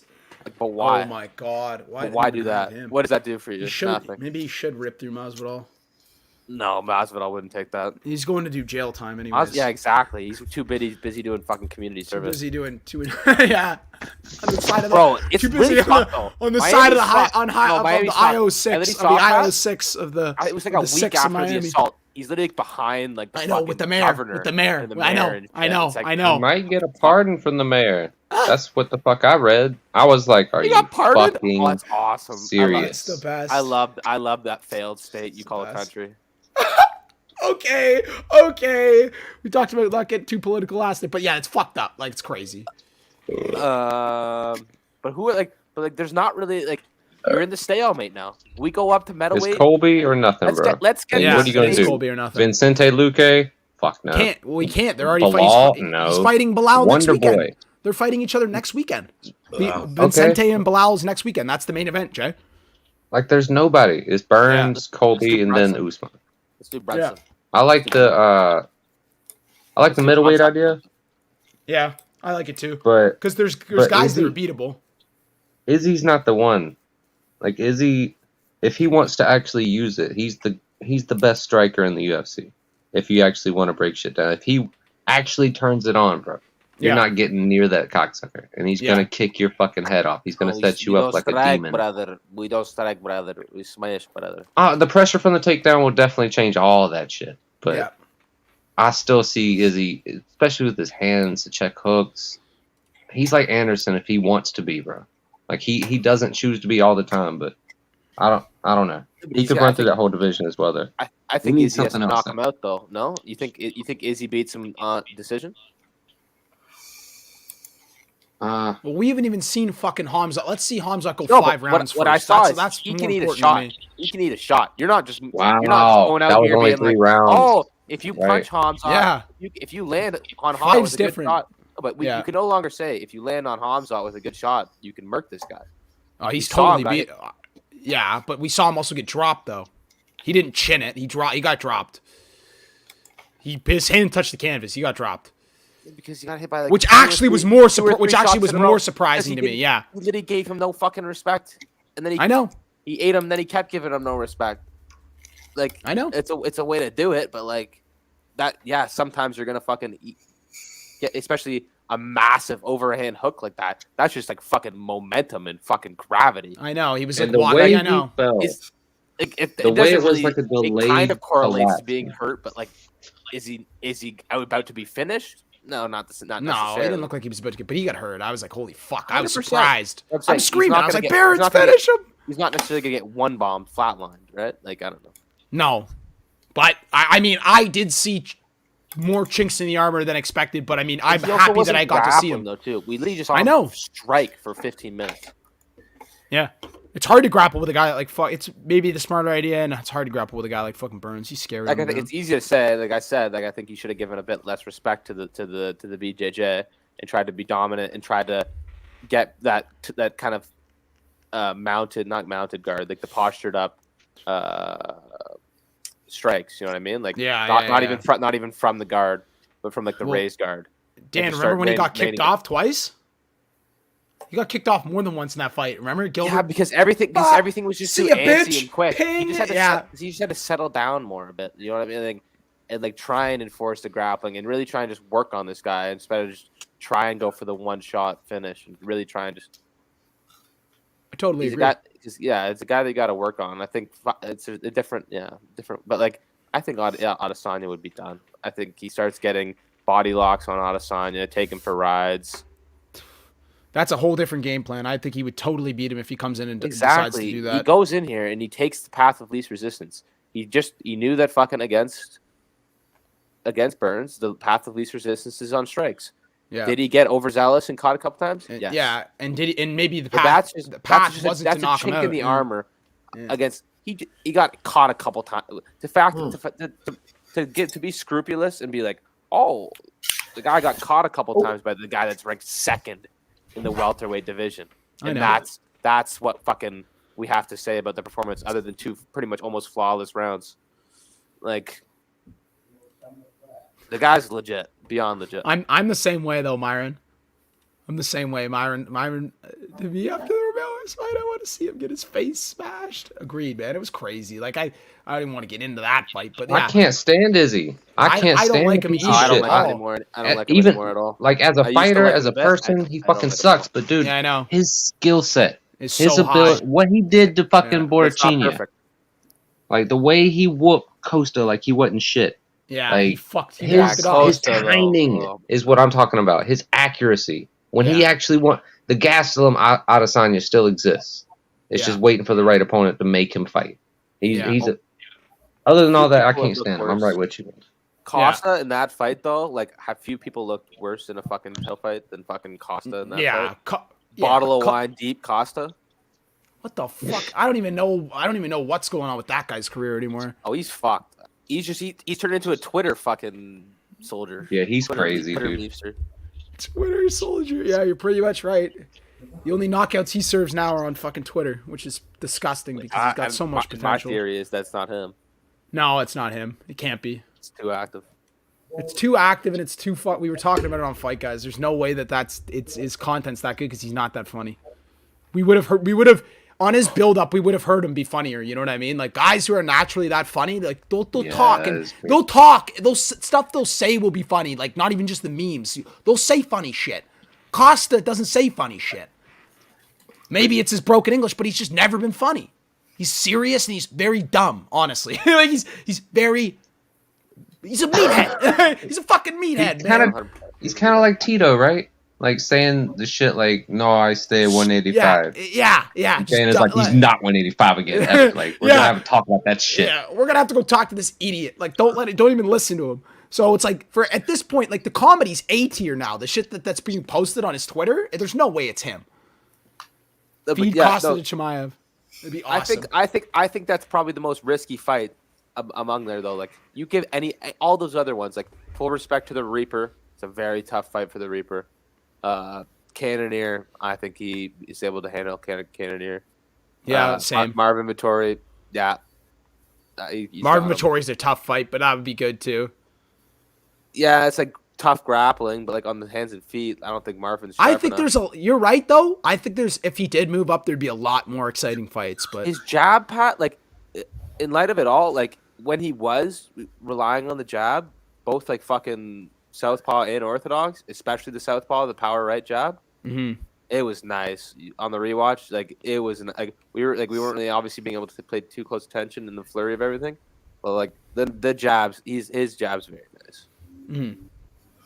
And like, but I think a good jab takes you a long way on top of everything in the UFC. We know that 100%. And I think that like if he did move up, I think that he'd be short. They'd short pass over. He'd do the hopscotch of Darren Till. Salute him on his Darren Till's way out of the. Yeah, I love you, brother. I love you, brother. My time. I love you, brother. Doesn't matter. Darren Till will be probably retired by that time. Doesn't matter. I don't give a fuck. But I smash this guy. Yeah, he just fucking goes right through his face. Should I ask you a question out of order? Yeah. It's Bellator on Friday. Yeah. Oh yeah. We already have cash down on that. Oh, right, okay. I woke up and I was like, oh fuck. Right, okay, yeah, shit, yeah. Okay, thank you. Brilliant. Bellator's Friday. Are you going live for that? Trying. So maybe. It's my buddy's birthday, and I had promised him for a couple weeks that I would go to his party. He was like, you coming, and I forgot that Bellator was on Friday. So I might be, if it's on Saturday. So this is the way I kind of want to play it. If he's doing the party on Saturday, I don't know, would I rather skip the UFC and say fuck it? But if something, I don't miss the UFC. Well, what time does it start? Okay, Dan, you going live Saturday, yeah? Dan might be out on Friday though too, but Saturday I'm for sure going to be live. If the party's on Friday, which I think it is, I think I'll be able to watch most of Bellator before I go out later. Like Justin says, he's busy for most of the night, so I don't know. Yeah, it depends what time I go out too. I could definitely start the stream and start it, and then maybe I guess pop you don't even know it. what night that you're busy yet, so that remains. I think it's Friday. I'm very sure it's Friday though. It's Friday. Yeah, okay. Yeah, that was Corey Anderson, Corey the $1 Million Man Anderson. Yeah. I thought it was this Friday. It's huge. It is this Friday. Saturday UFC and boxing as well, man. Saturday. The boxing's huge. Not missing that. No, if the party was on Saturday night, I actually reconnect myself. I forgot. I would be skipping. I would be saying I'm sick. Sorry. Yeah, I'm not there. I'm not missing Errol Spence and Nordanis Ugas. I don't miss this shit, bro. Yeah. I don't miss unifying titles. I can't do Conor Ben's fight as well. Come on. This is where you make your bread and butter, as you say. Oh bullshit. Yeah, bro. If I had bet the boxing last night, I'd be like a $500-600 richer. It's crazy. 5-1 on Garcia points, which I would have bet, and then Fundora finished. I'd be richer too. I didn't make any boxing picks last night because we got so in depth with the fucking Chimaev shit. It's hard not. I missed all the fights. All the fights started when Chimaev and Burns started, like the main events for the boxing, and I was like, fuck, I totally forgot. Kind of complete opposite. One fight that you kind of blew off halfway through, Mackenzie Dern versus Tisha Torres. Let's just start ripping through the rest of this card real quick. We don't even need to rip through the entire rest of the card. You just selectively rip through it. This was a good fight, though. I think it was a split decision, semi-controversial. I think it was very close first round. Mackenzie Dern, and I think you kind of left, and Tisha Torres. I did leave. I think at that point you're like, yeah, Tisha Torres is probably gonna win this one on points. I think that was probably your impression, right? I think even before I left, I said we might be fucked. I said Mackenzie Dern might. I know because I was screaming. I was saying, how the fuck did I not see this? I was saying it. Any girl can come in any night and win, and I felt like an idiot for not putting anybody on Mackenzie Dern on points. All I had was Mackenzie Dern sub. Yeah, I felt like a fucking idiot, and I had Tisha on points. Because you pretty much almost got it, bro. You go to have your joint shortly before. I was like, oh yeah, Mackenzie Dern would sub you, Pat, in under a minute. I think she'd just throw up some sort of flying armbar. Yeah, that's what we were talking about. And then you were laughing. You're like, ha ha ha, yeah, right. Literally in the first minute of the second round, she throws up after I left. Flying Kimura attempt, which she was extremely deep on. And then she had a knee bar by the end of the round. Pretty much had a full round. I forgot about the knee bar.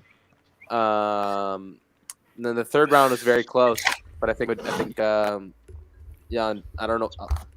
I kind of want to pull up the scorecards, but you want me to? Where are they? I'm trying to find it on Twitter. You don't need to pull it up. I just want to. I can if you want, dude. Yeah, when she was going for that Kimura, it was so gangster. Like, first off, she just went for this crazy flying Kimura, and fucking Tisha Torres used the cage as leverage to push her arm back around. Right, and fucking Mackenzie Dern kicked off the cage to get space to push her arm back behind her back again. And it was so hyperextended, bro. There's Mallet. Where the fuck are all these? I'm on. Fucked. Well, they're all out of order. Fuckers. Damn it. You fuck me. They're all out of order. Here, I got them, Dan. Look, here we go. Scorecards. You want them? On screen for you right there. I'm looking. So Dern got the first round on 2 scorecards versus 1. Everybody gave her the second. Tisha got the third on everybody's. There you go. Yep. So it was fucking dice like we thought. Dicey. And the bookies, I've said it, the bookies definitely profited well on that. Pretty much everybody was either on the decision, Tisha Torres in the sub. Or the sub, yeah. I still think it was very good value on the sub as far as a straight play. I don't know. You definitely can't. You could bet Mackenzie during decision. I don't know. You could. I don't know how you could be confident about that going into a fight, but certainly the way it played out. Madsen Pichel, that was a decent fight. Madsen was able to kind of get that control in the third round to win that. That's actually a good point. I never actually thought about that. We weren't able to get that third round sub. He was going for it. I'm back to looking at this fucking scorecard now. You could argue. I'm not going to talk about it. I don't want to get back into it for another hour. Could you argue a 10-8 for the second round when you score a knockdown on your opponent? No, it wasn't close enough. It was close. It was too close beforehand. That's not how fucking scoring works, though. That's never been how fucking scoring works. It's never been an automatic 10-8 is how it never worked. It's never been an automatic 10-8. I'm looking at the score. Jay, these are the scorecards for the Hamzat and Burns fight. I'm looking at the second round that they gave. All the judges gave to Burns. Hamzat knocked down Burns in the first round. You'd have to give that a 10-8. You're right. Yeah, you're right. Why? Yeah, you're right. They should have done that. What the fuck? That is weird. It doesn't matter. That's weird. Yeah, you're right. And if you're gonna score, if they're all gonna score it that way, then you're right. It doesn't matter. Good point. Yeah, from what I watched, way more likely the first round is a 10-8. Way more likely the first round is. First round should be a 10-8. I would say actually. And the way he dropped him, it wasn't just that he dropped. It was like life or death. The overhand, the delay and shit. So yeah, Jay, you are agreeing it was significant to warrant some sort of a score change in not out. Just a 10-9. Yeah. Okay. Yeah, I agree. He was almost fucking out. Totally agree, man. I don't know if you can go that far to say Hamzat was almost. Did you say significant? Dan, you're fucking insane. You just rewatched it, correct? You just rewatched it not 2 hours ago. He got caught, but he recovered. He got caught, went to throw a 1-2, and had no balance. He got battered. Pull it up now. I want to pull it up. He immediately got back in his face and took him down. I'm pull it up. What the fuck are you, bro? He was on that Queer knockdown, Street he on got the up and got ground for a It was at minute the end of the after second that round. shit. Here, It I'm was at the end gonna of the play it, second round. just 'cause I don't He care. caught him with the overhand, Oh, it's 8 So seconds. the Right. right shot. and then he got right back up, and then he got a double leg takedown. He at the did end of not the get round. right the fuck back up. Oh my Yes, god, it he looks so did. much worse. It looks so much Wait, worse when I who are you watch it talking again. about? Hamzat or Gilbert? Dude, Oh, the second time round. it was Kamzat. Gilbert Burns had his back up against the cage. Wait a Kamzat's second. coming in with a I 1-2. haven't got the second round. He gets clipped, Yep. crazily fucking clipped, Ooh. and Ooh, it just wait, takes him a second wait. to fall, bro. Why does this guy? This guy was live at the fights and he Takes recorded him like the a first second round. or Like, why two the fuck max would you to not recover. record the second round, you idiot? You stupid idiot. There's him beating the fuck out of Gilbert. Yeah, He's it's like trying. being But out Gilbert's of the throwing from the bottom. You know what? Maybe I do have to rewatch. I should have rewatched this fucking fight before it started. Round 2 and 3 here. Here we go. This is what I need. This is what I need. Okay, this is what we're going to watch. This will not get me taken down. You know why? This guy was live at the fight filming it. Look, I can no way get caught for this. No way. Fuck. No, you.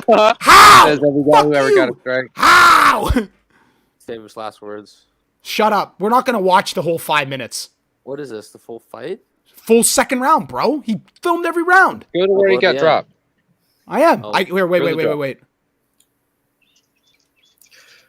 As long as it's Where is it? Where is it? Show it. Wait. It's late into the round. Yeah. Oh, right here. Somewhere around here. Good uppercut. Yeah, he's going. He's on him. trying to- There it trying to is. kill him. Boom. Oh, but you Wow. He I'm goes sorry, for the Dan. soccer kick. I'm sorry, He goes for the Dan. soccer I kick. apologize. Holy shit. He was on Queer Street and he got right back up and shot a double. We're straight. It was yeah, man. crazy, man. He fucking almost got kicked in the No, but head. look- That's the yeah, best look at part. the soccer That's kick. the best part. That's the Watch best the part. soccer kick is the best. The right kick. to the head. Oh, man. Oh, Oh shit. my god, that was literally fucking a forgot foot about away the from soccer kick. fucking. That was foot away from one of the nastiest. No, fucking- not PDA. He says Peter Yan. That was Damn. that was a foot away from a Peter Yan walk, so Gilbert Burns could run. Oh, that would have been a tasty kick, too. Oh, I Hamzat thought probably last ate. night. Hamzat That probably was would have some ate that knee though too. He Some would've ate that vintage knee. Vanderlei shit right there, Throw man. that up. That's not that he just caught him though. That's not fucking. You don't get a 10-8 because of that. That's Yeah, you're right. I don't think that's a 10-8. Ian Gary versus Darian Weeks. And it was at the end of the round, too, so it was perfect timing. Called that fucking almost fucking 2 weeks before the fight. Ian Gary on points. It was at like 2 Let's plus watch it 240. all. We could. We'll watch something else, maybe. I like that this guy's good. Private chat, you can watch. Fluffy Hernandez versus Fremd. That was a good fight, eh, Pat? That was But all I'm That was a damn good fight. let me get the scorecards. I like having these scorecards up. It's actually kind of fire. Fluffy versus that was a crazy pace from Fluffy in that fight. I was very surprised by that, and I was also very surprised by how much Josh Fremd held up. Getting ahead of me and here. was able to Yeah. We were survive really impressed with Frem there. Let's see the scorecards on that. His grappling defense is very solid. Yep. Yeah, Had that really good second round. Came out, looked fucking like a completely new man of energy in the second round. Remember that? Like you can see it on one judge. Gave it to him in the second too. Yeah, and then Hernandez completely had the extra gear in the third to stand. Yeah. And was a lot of very Great dominant debut. wrestling from Hernandez too. Obviously, you want to win in your debut, but if you're not going to win, that's how you fight. You know what I mean? On like 8 days notice, 9 days notice. Yeah, tough guy, stayed in there and through all the wrestling and shit. Like, big guy too. Yeah.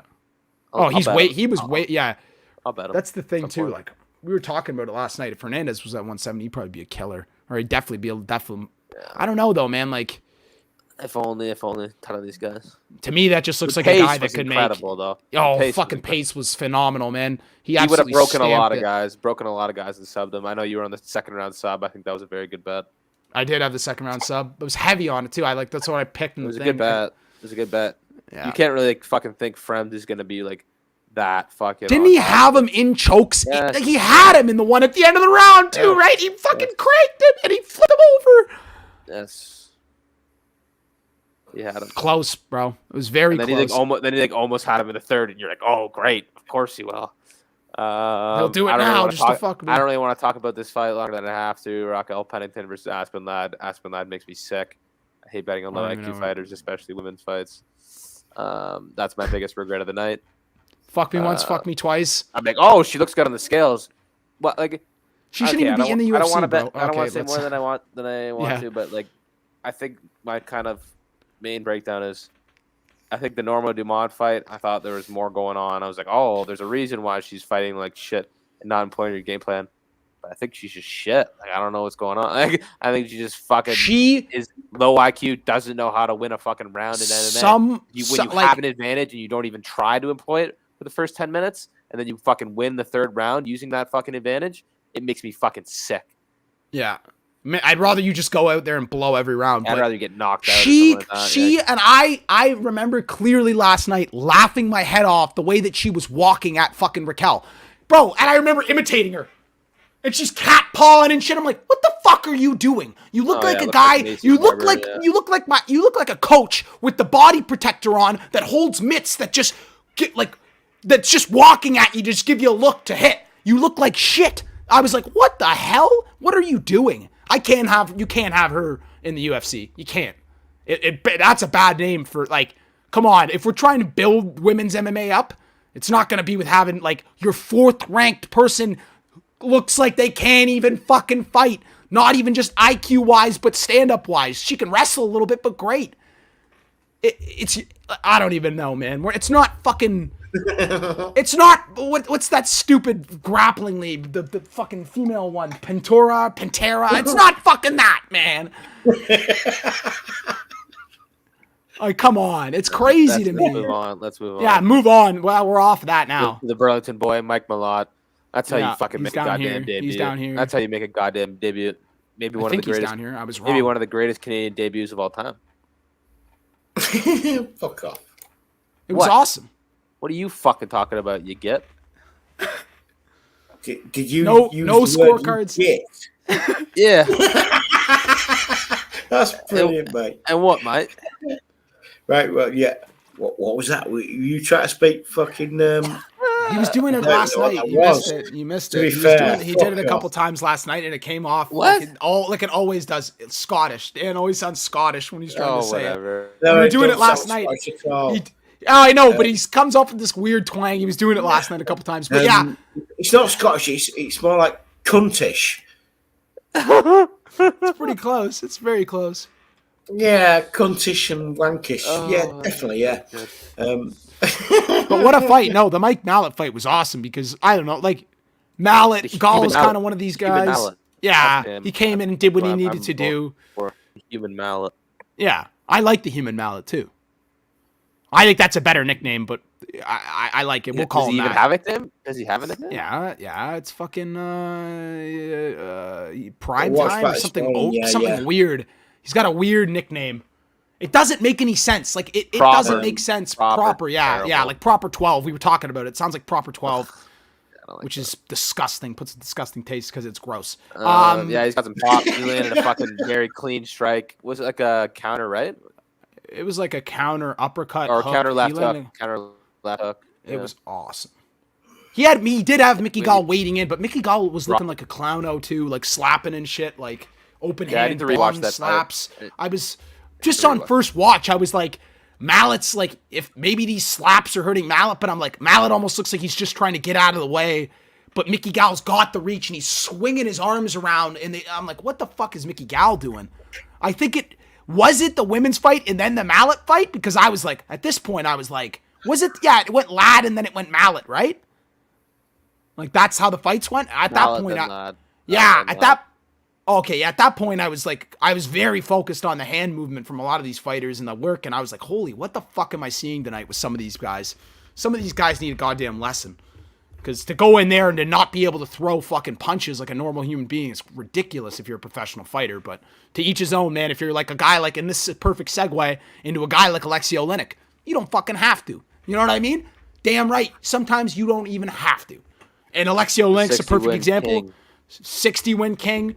Out there looking aging like a fine wine. And in reality, man, like Vandera coming in on short notice. Good for him. Like, good filling in for the guy. I appreciate it. Like, if we didn't have this fight on the card, and I mean, this wasn't a fucking barn burner, but the card would have been even more dry. Even more. Because we lost Tybura and Biggie Boy, and I think that would have been a great fucking fight. I was really looking forward to that. But I thought Alexei Oleinik did what he had to do, came out there, and man, like that's your avenue. That's literally perfect, though. It's literally perfect Alexei Oleinik fight. Literally, like, I'm not gonna say, oh, Vander is not a black belt, because like he actually is a black belt. Oh, but like when you can literally come in and as a guy like, and I don't know if you saw the clip, Pat, Vander in the back, asking Oleinik like show him how he did it. Really? Submission? Good for him. Oh yeah. Because Oleinik's he was probably like, no, but it's crazy though. It's literally like a thing. Like it wasn't even like his arms with the choke. It's literally like his knuckles, like inside like the scarf choke that he like puts on an artery. It's fucked. Like really? He's like, oh, it's, so he's kind of almost compressing it's like a blood choke. It's not even with his arms to squeeze it. Not even with arms. That should be illegal. He just gets you in the scarf hold, and then he just takes his fist and like I don't drives even know. That is kind of illegal though. That is illegal though. Why? You're not allowed to like open hand like so. That's what I never understand about the UFC. I know, but Dan, you know what's I know knuckles into his carotid artery. But you know what's but you're not. You know what you're not allowed to do? You're not allowed to open hand choke somebody. I couldn't hold your. You're not allowed to do that. I don't think. Are you? I can go. You mean just two hands and choke you? Yeah, or just even one hand. Like, can you do that? If you could do that to another man, 100%. As long as you're punching, I don't mind the one hand, but the two hands, that's some. Nah, that's just choke a man with two hands. If you can just choke another man with two hands. But Jay, can you do that though? Like that's all I'm wondering. I don't know. I sound crazy. I sound crazy. Yeah. That's super embarrassing if you could do that to somebody. Yeah, it sounds crazy. That's one of my. It's not embarrassed. I'm never embarrassed to get choked in jiu-jitsu, but it's when you're wearing the gi, you can literally just get somebody in like a straight gi choke, Pat. You know what I mean? Like you just grab both sides and you go ping right across. Yeah. Oh, I hate getting that done to me, but like, when you're not paying attention, somebody can just expose that. Obviously, you can do that from your back. Like if you're choking with somebody with your two hands, with you need to be on top of them, have all your body weight, them not be able to fucking fight. Are you mixing in? Are you mixing in the gi and the no gi? You can do that though. You can 100% do that and fucking. Are you mixing in the gi and the no gi? Like, are they having you do no gi yet, or no? You're just gonna do? No, well, it's earlier on Saturdays. I haven't gone. It's not a good time. You want to do gi shit? Fuck gi. I wouldn't even do gi, but it's good. Probably better technique to learn from. But it's like it's better times of the day. It's only true, but it's like afternoons during the week, man. And it's so unrealistic to me. Like some of these, I always laugh about it. It's like, but like that's. I hear you. No, I know what you mean. I think I do. I know that I'm gonna have a preference. He just started. He's been talking about it every fucking week. You haven't heard it? Like a month and a half. No, respect. I didn't know. No, cool. Yeah, it's fun, but no, I know what you mean. I do think I'll like the no-gi better, and it is obviously more realistic as far as like, especially some of these movements, like being able to getting caught with that kind of shit. Bullshit. It's bullshit, right, Dan? Some of the grips. You know it. Some of the grips. Bullshit. Like, some of the grips are bullshit. Like you're gonna. Guys, my shirt. Yeah, my shirt's gonna break before you even get that in the real life, and I'm just gonna. You're not ripping this before I hook you. One of my main moves, I do because we do like a King of the Hill thing, where like all like the blue belts and shit, they just go on their backs and like. We just literally go in like a rotation of like white belts going into their guard trying to pass when they're trying to reverse or choke from there. And like usually they're just fucking doing it easily. Like sometimes it's fucking purple belts and black belts that are just fucking my day up, getting armbar city. But like fucking what was I gonna say? One of my main methods of survival is I literally just grab the gi, I take out like the one of their sides. And I loop it of around, the gi. Yeah, this is I loop it this is all shit. Arm, yeah, this isn't even fighting. It's not even fighting. I don't need to hear it. I don't even need to hear it. I know. What is it? What is it? Jiu-jitsu, and I feed it to my other hand to pretty much just limit the movement of their one. I know. I've seen this shit. It's crazy. It's a completely different game. It's completely. But even different. Just breaking the guard is fucking completely different than gi and no gi. It's two different games. I have to start in their closed guard too. That's fuck. Yeah, completely. Here's this 70 thick collar. Come on down, son. It's like, get over here. It's craziness. I like it though. Like I love it. Like good for you. I fucking love that you're doing it. No, but I want I think you should be doing no gi. But it's not a good. Yeah, I wish it was at better time. I think you got to learn what you get. Learn. Just learn. But plus, it's just all about learning too, right? Like, fuck, a lot of it's transferable. It's not exactly. It's not like I'm not 90, saying it's polar opposites. Probably like 70% of it translates. A lot of the grips. Yeah. A lot of the grips don't like. A lot of the sleeve grips. But then it also becomes a thing, Dan, where you don't want to get too. But fuck, like you're not. I don't know if you are. I don't know if you're doing this to compete in jiu-jitsu one day. If you want to do, right? Why not? Right? Why not? Right? Why not? Right? There's at least just there's Gracie does things like with. That's what I mean. The little the little school. Yes, of course. There's one today. Yeah. So the thing is though, Dan, it's like it's all about seeing wherever you want to see yourself go. If you wanted to fight MMA, I'd say, hey man, I wouldn't even start thinking about that, because then you start leaning into stuff that's never gonna be there, right? Like we see it. It's transferable skills, but there's holes in right? I love it though. I think it's awesome. But I think you should be going. It depends what you want to compete in, right? If you want to do gi and just compete in gi, then fucking go gi all the time. No, it's complete. The gi is just. I think everybody should start in the gi though. 100%. That's Everybody should start in the gi, but I think especially, I'm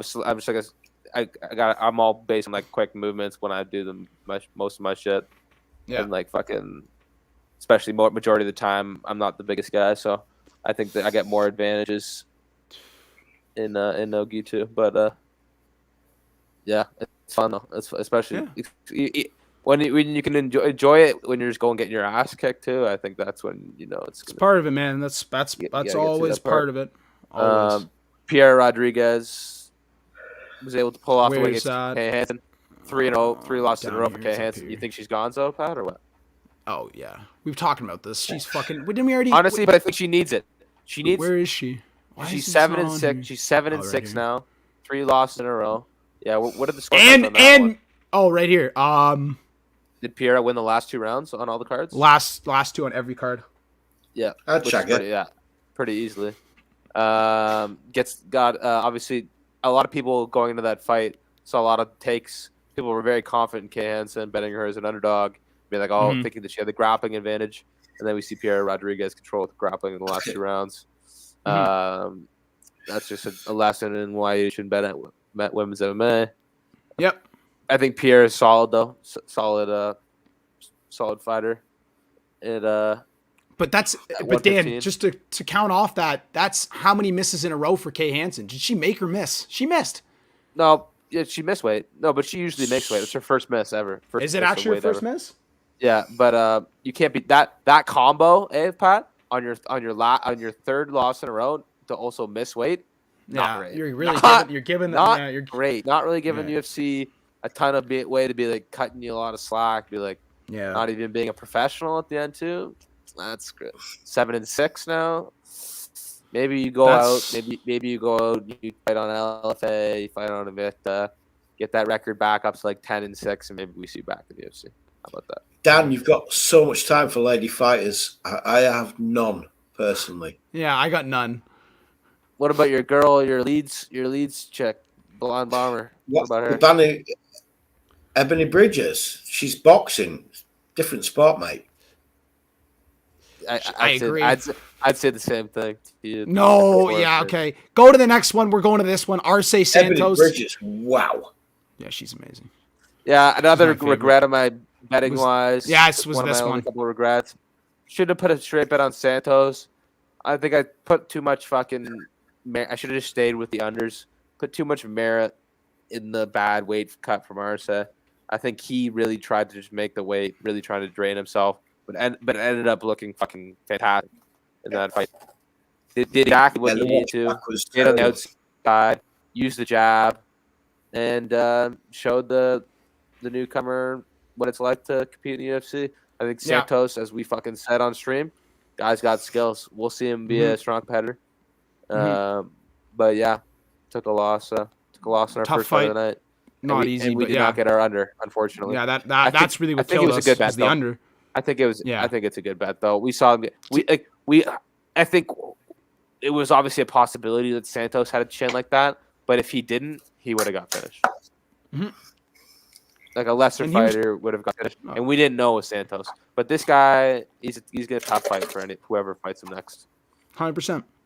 100%. Especially with this motivation. Hadn't fought in a couple years. Good camp.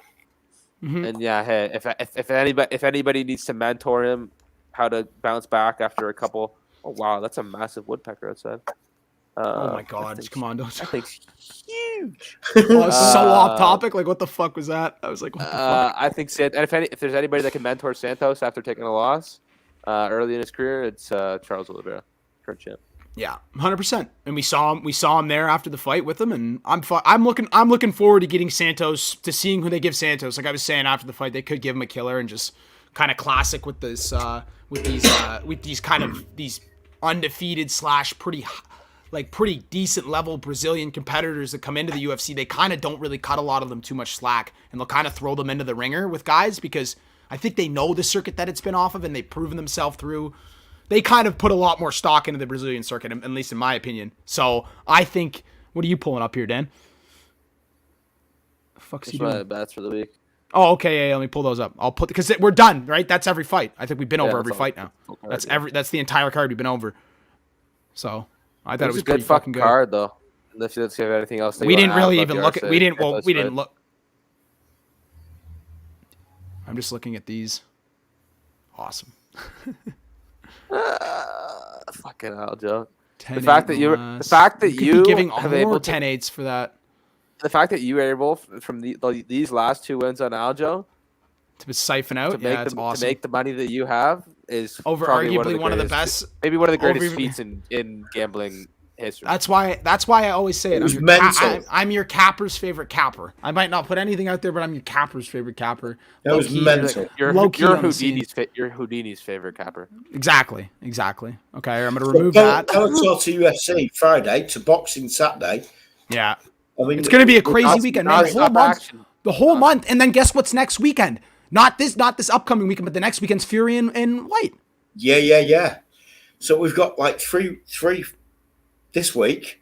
Yeah. Friday, Saturday, Sunday. For me, it's Friday, Saturday, Sunday. Yeah. And then we've got obviously Fury White weekend after. And then there's another UFC card, like a card coming up after that, right? Then it's I'll tell you, then it's 274, right? No, it's not. It's 2 fight nights in a row. You don't have the next pay-per-view till May. It's not till May. Okay. Oh, that's Lemos and Andrade. Well, that's on the same. Is that on the same night as Fury and White? Because that will be that. I will not even turn that on. The stream will just be called MMA Bet Surgeon White versus Fury live coverage. It won't be It won't be Andrade UFC Fight Night. If Jay Blues looked at that fight night, he would snap. Blues, it's Andrade versus Lemos for the title for the. There's a couple good undercard fights though. There's a couple good undercard Women's fights. fight main event. Let me share it. I'll share my screen here. Fuck, it's easy here. Wait. Batsui as well. Watch. It's fucking crazy. That's it right there. If you want to get excited. Yeah, pull that out. Romanov and Bozer as the co-main. Holy shit. Well, I like that though. That puts asses in seats. I'd call, man. Maybe. They could just take a week off. Holy fuck. That's what I'm saying, Jay. They just fucking take a week. That's your main event. Holy fuck. That's the fucking. Who booked this shit? Oh my god. Who booked that? Oh my god. Why is it versus Montana De La Rosa? That's the best fight on the whole card. But it's even, and that's a myth. That's a maybe. That's the people's main event right there. I know, but it's how old is fucking Veneta? Veneta's 30, and what's he coming off? That's a great fight. Yeah, I love that. No, that is a great fight. That is a great fight. It'll be a good fight. Kosei versus Preston Parsons. What the fuck? Who the fuck? Preston Parsons. Who's that? He just lost to Daniel Rodriguez. When though? When? What? This guy just got. Oh, that's Makhachev versus Moses. That's the guy that D-Rod just murked on that one card. Yeah. Oh, great. This card's a fucking. So this is the one. Winner. This is the one that UFC's just paying their dash being like, wow. It's the Mike Jackson card. It's the Mike Jackson card. Oh, I forgot about that. Yup. Look who it is, Jay Blues. Bingo, bitch. Bingo. Who did he fight? Who did he fight? Remember? Who did he fight? Still in the UFC, Jay. We haven't seen him since. I saw this on. They said he was getting cut. Yeah. Dan saw this on Fight Guys. They said he was getting cut. Dana said he was cut after that fight. And here he is. Oh, but Jay, there must be it's some the contract UFC. obligations, yeah. They must owe him something. They must owe him Shit's something. lame. He must have some No, he's blackmail on not. Dana White. No. On Dana White. Ben Rothwell's fucking cut, and Mike Jackson's got a fight I knew Jay Blues was gonna say something about that. That's fucking fucked, eh? shit, man. I know, man. The UFC's Like, where's the fucked, logic man. for this shit, man? Like, who's They don't need logic. who's deciding who stays and who goes? What's the merit system in this shit? Like I was saying to Pat last night, it's subservience. It has nothing to do with talent. I know. And we were taught we made that you made the joke. You're like, who were the two biggest fighters in the UFC? They spent some private time with Dana, and I was like, yes, they did.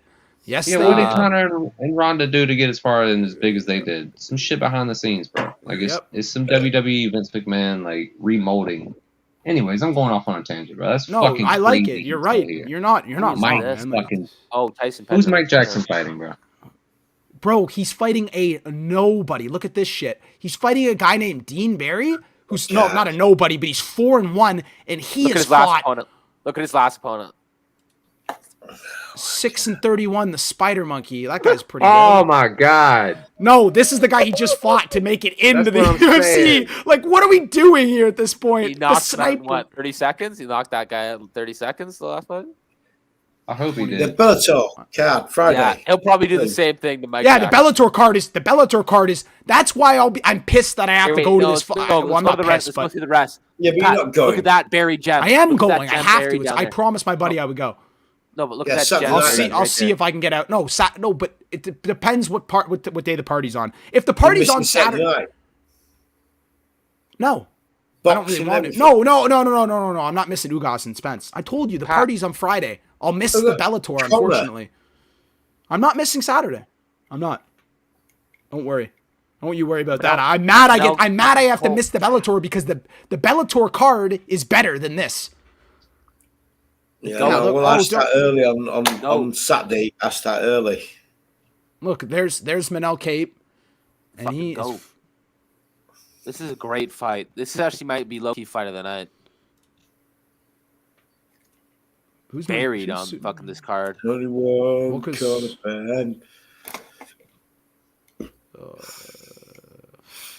Wow. Less impressive when you look at those, but Adeshev's decently impressive. Malcolm Gordon's a great win. That's a great win against a tough guy. Yeah, I knew you were gonna say, like, shut the fuck up. But like, that's why I'm saying, look at these. Even Sukumtat, great, like he's okay, but like, what the fuck is this?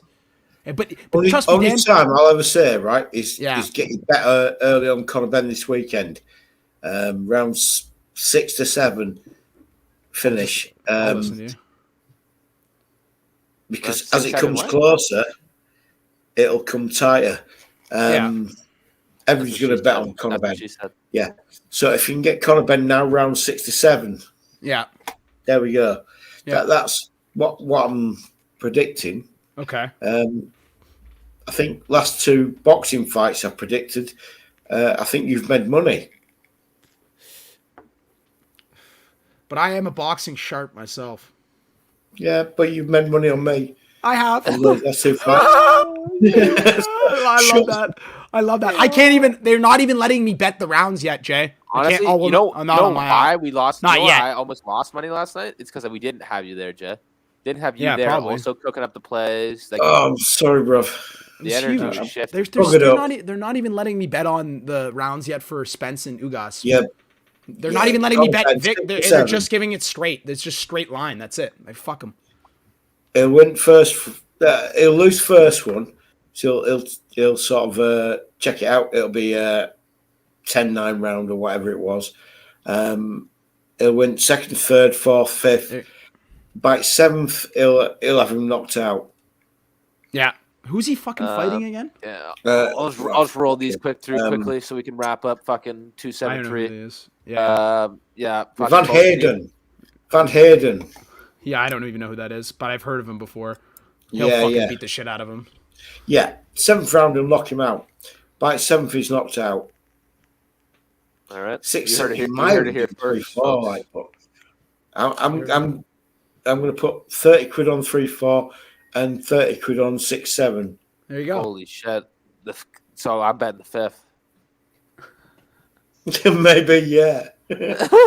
That's what I'm doing. Yeah, he'll knock him out. Well, why are you giving yourself that gap? You fucking just want a heart attack? I have to give that gap because the odds give that gap. Gap it, mate. Shove a little hole in that. Shove a little. I might have a squeeze in between. Shove a little hedge in that hole. Okay, I'm losing money then. My garbage losses very quickly. But I'm losing money. Those straight picks are garbage. I forced those. I was in a scenario where I was like, I really don't have any straight picks on this card. It's like Fury versus White, isn't it? Yeah. 5th round. Right here. Fury's knocking him out. 5th round. Full stop. 5th round? Yeah, absolutely. 5th round. Done. Okay. Dusted. Another one you hear. I should just parlay these predictions. Sound like locks. Yeah. It's what it is. You see in these here though, Jay. These are my because I've you know how I've been started to track my bets the last few weeks. Yeah. Oh yeah, absolutely. Yeah. Yeah. So these aren't obviously it doesn't include anything that I make live on stream because it won't let me add these after a certain point. Yeah, of course. But these are all the ones making during the week. But as I was kind of saying, both the picks on Aspen, Ladd, and Santos, I was kind of just putting myself in a position where I had a lot of my money spread out amongst props, and I was kind of had me scared. I was like, "Wow, you never know with props in particular. Like certain things can not bounce your way, and you can find yourself losing pretty much every pick if you're not careful."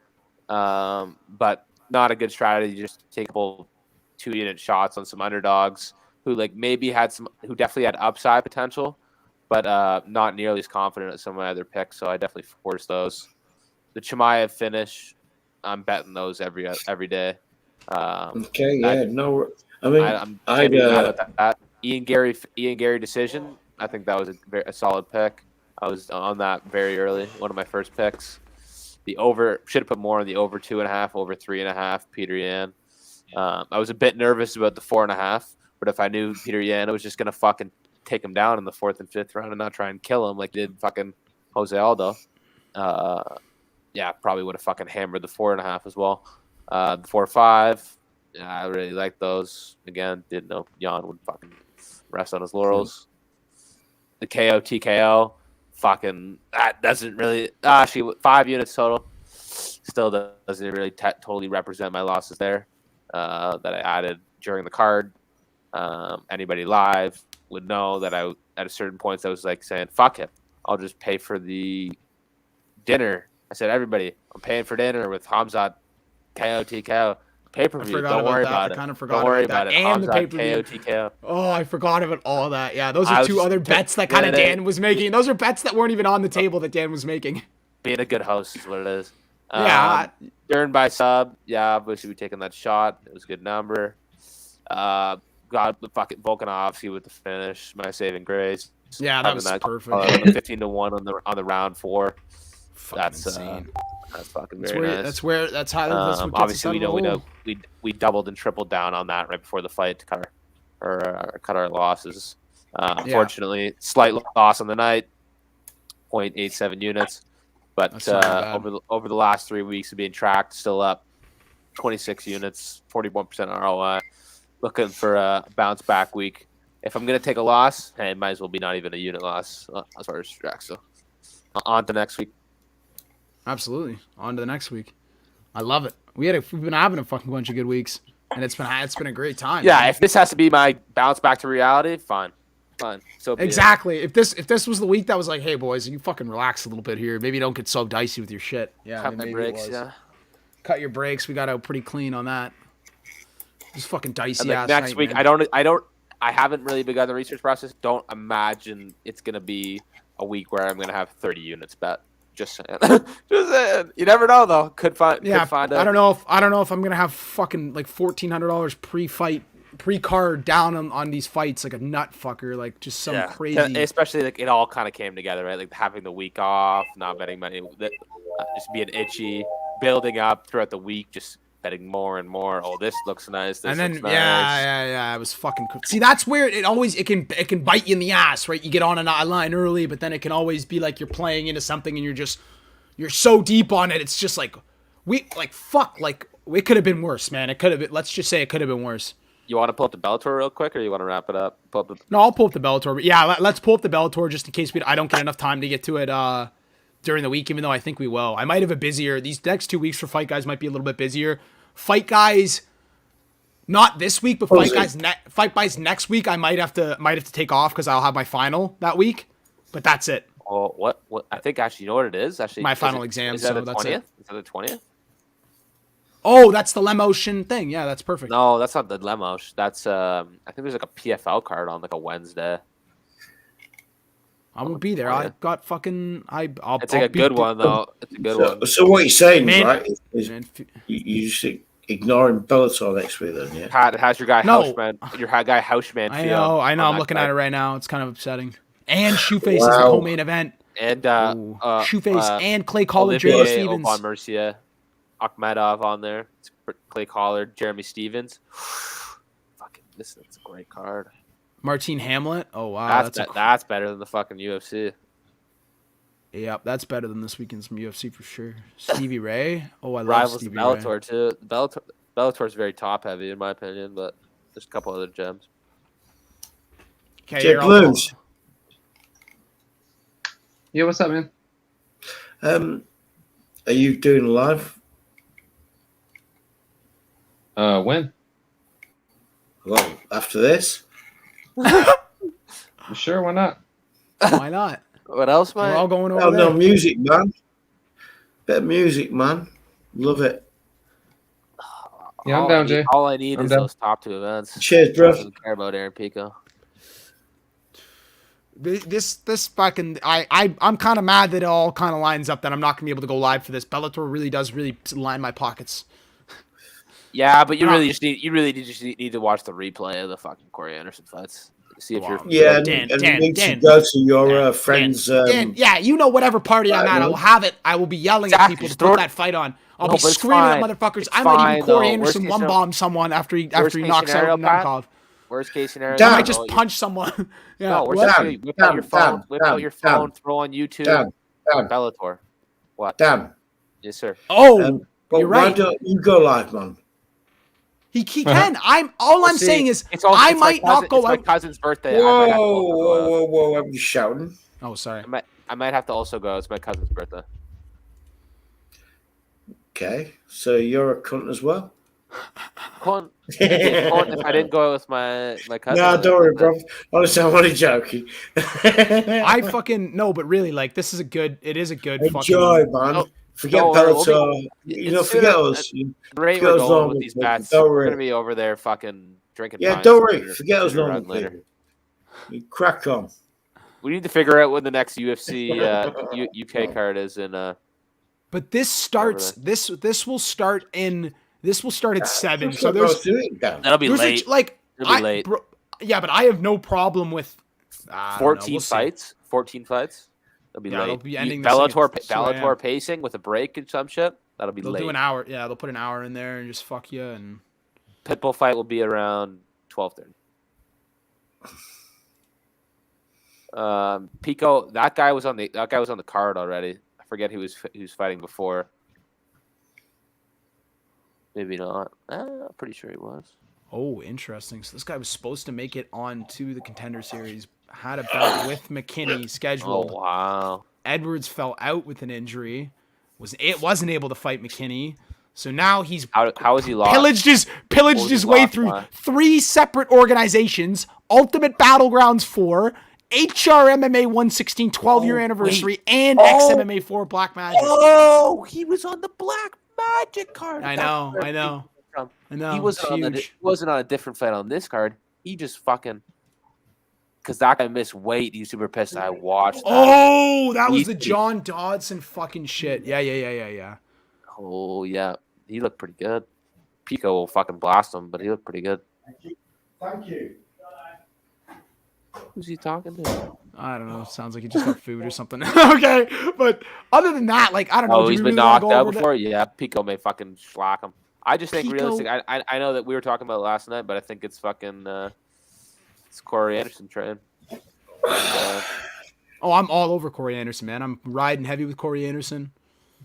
This is the guy that comes in and proves to us once again that Bellator is unfortunately what it is. It is oh my God, I hate looking at this shit. I don't even want to look at it. But against who though? Against who though? Against who? Why would you look at it? Who's he beat? He beat Bader. Is really who he beat. And Mr. Wonderful twice. But everybody else you can find on the regionals. 100%. Phil Davis had underwhelming performances. That's my favorite right there. I love that shit. Yuri? Yeah. The 10 minutes? The 10-minute retirement? 10 minute. Let's fucking 2 10-minute fucking. What?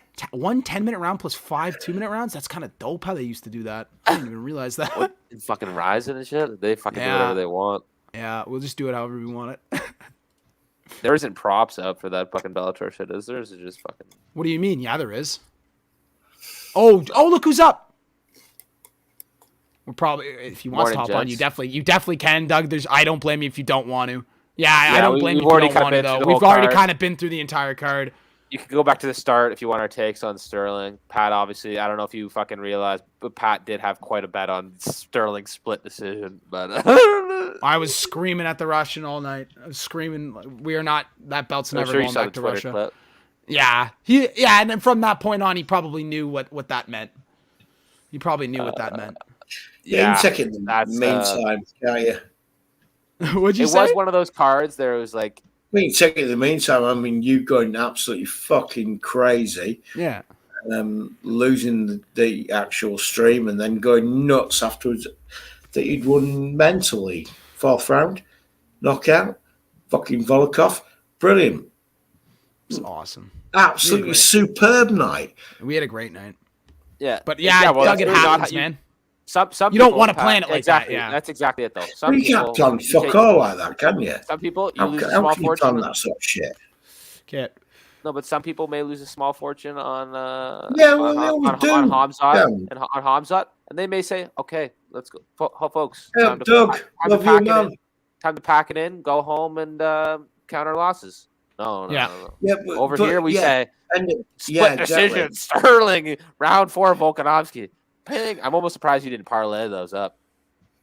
I told you I had the only parlay that I had riding was the fight to go the distance at 2-1. I hit it live. I had made the parlay live. I got like 2-1 for Jan and Sterling to go the distance. After like the first round, I think I did that live, and I parlayed it with Volko finish. That's it though. I didn't go round 4. Yeah, but as a person, you can look back and watch again and watch your own. Oh no, Doug! I don't want to. I'm sorry, brother, man. I don't want to be on the train here, fucking talking about what I did and fuck that. I know, man. Would have been up if Jan had gotten the nod. Thought he did. You can hear our takes if you want to listen at the start. Like, yeah, I'm not going to read. I don't want to. No, absolutely not. No, it was brilliant. It was absolutely fucking brilliant. Oh, it's good. It is. It's nice to win or loss. I think it's good to hash out the card the next day. Even especially like I think Pat, maybe we should try and timestamp this. It's good for fucking to go and for us to be able to look back on for our own research too. Yeah, Dan. Yeah, I agree. Absolutely, Dan. Yeah, but it was also just watching the hurt to the pain to the relief to the oh my god. That's what you get. With the vet surgeon, that's what I mean. Last night was just I cannot.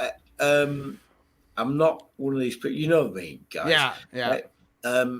But last night was. I mean, I'm sat there smoking biggest fucking fattest smokiest joint going.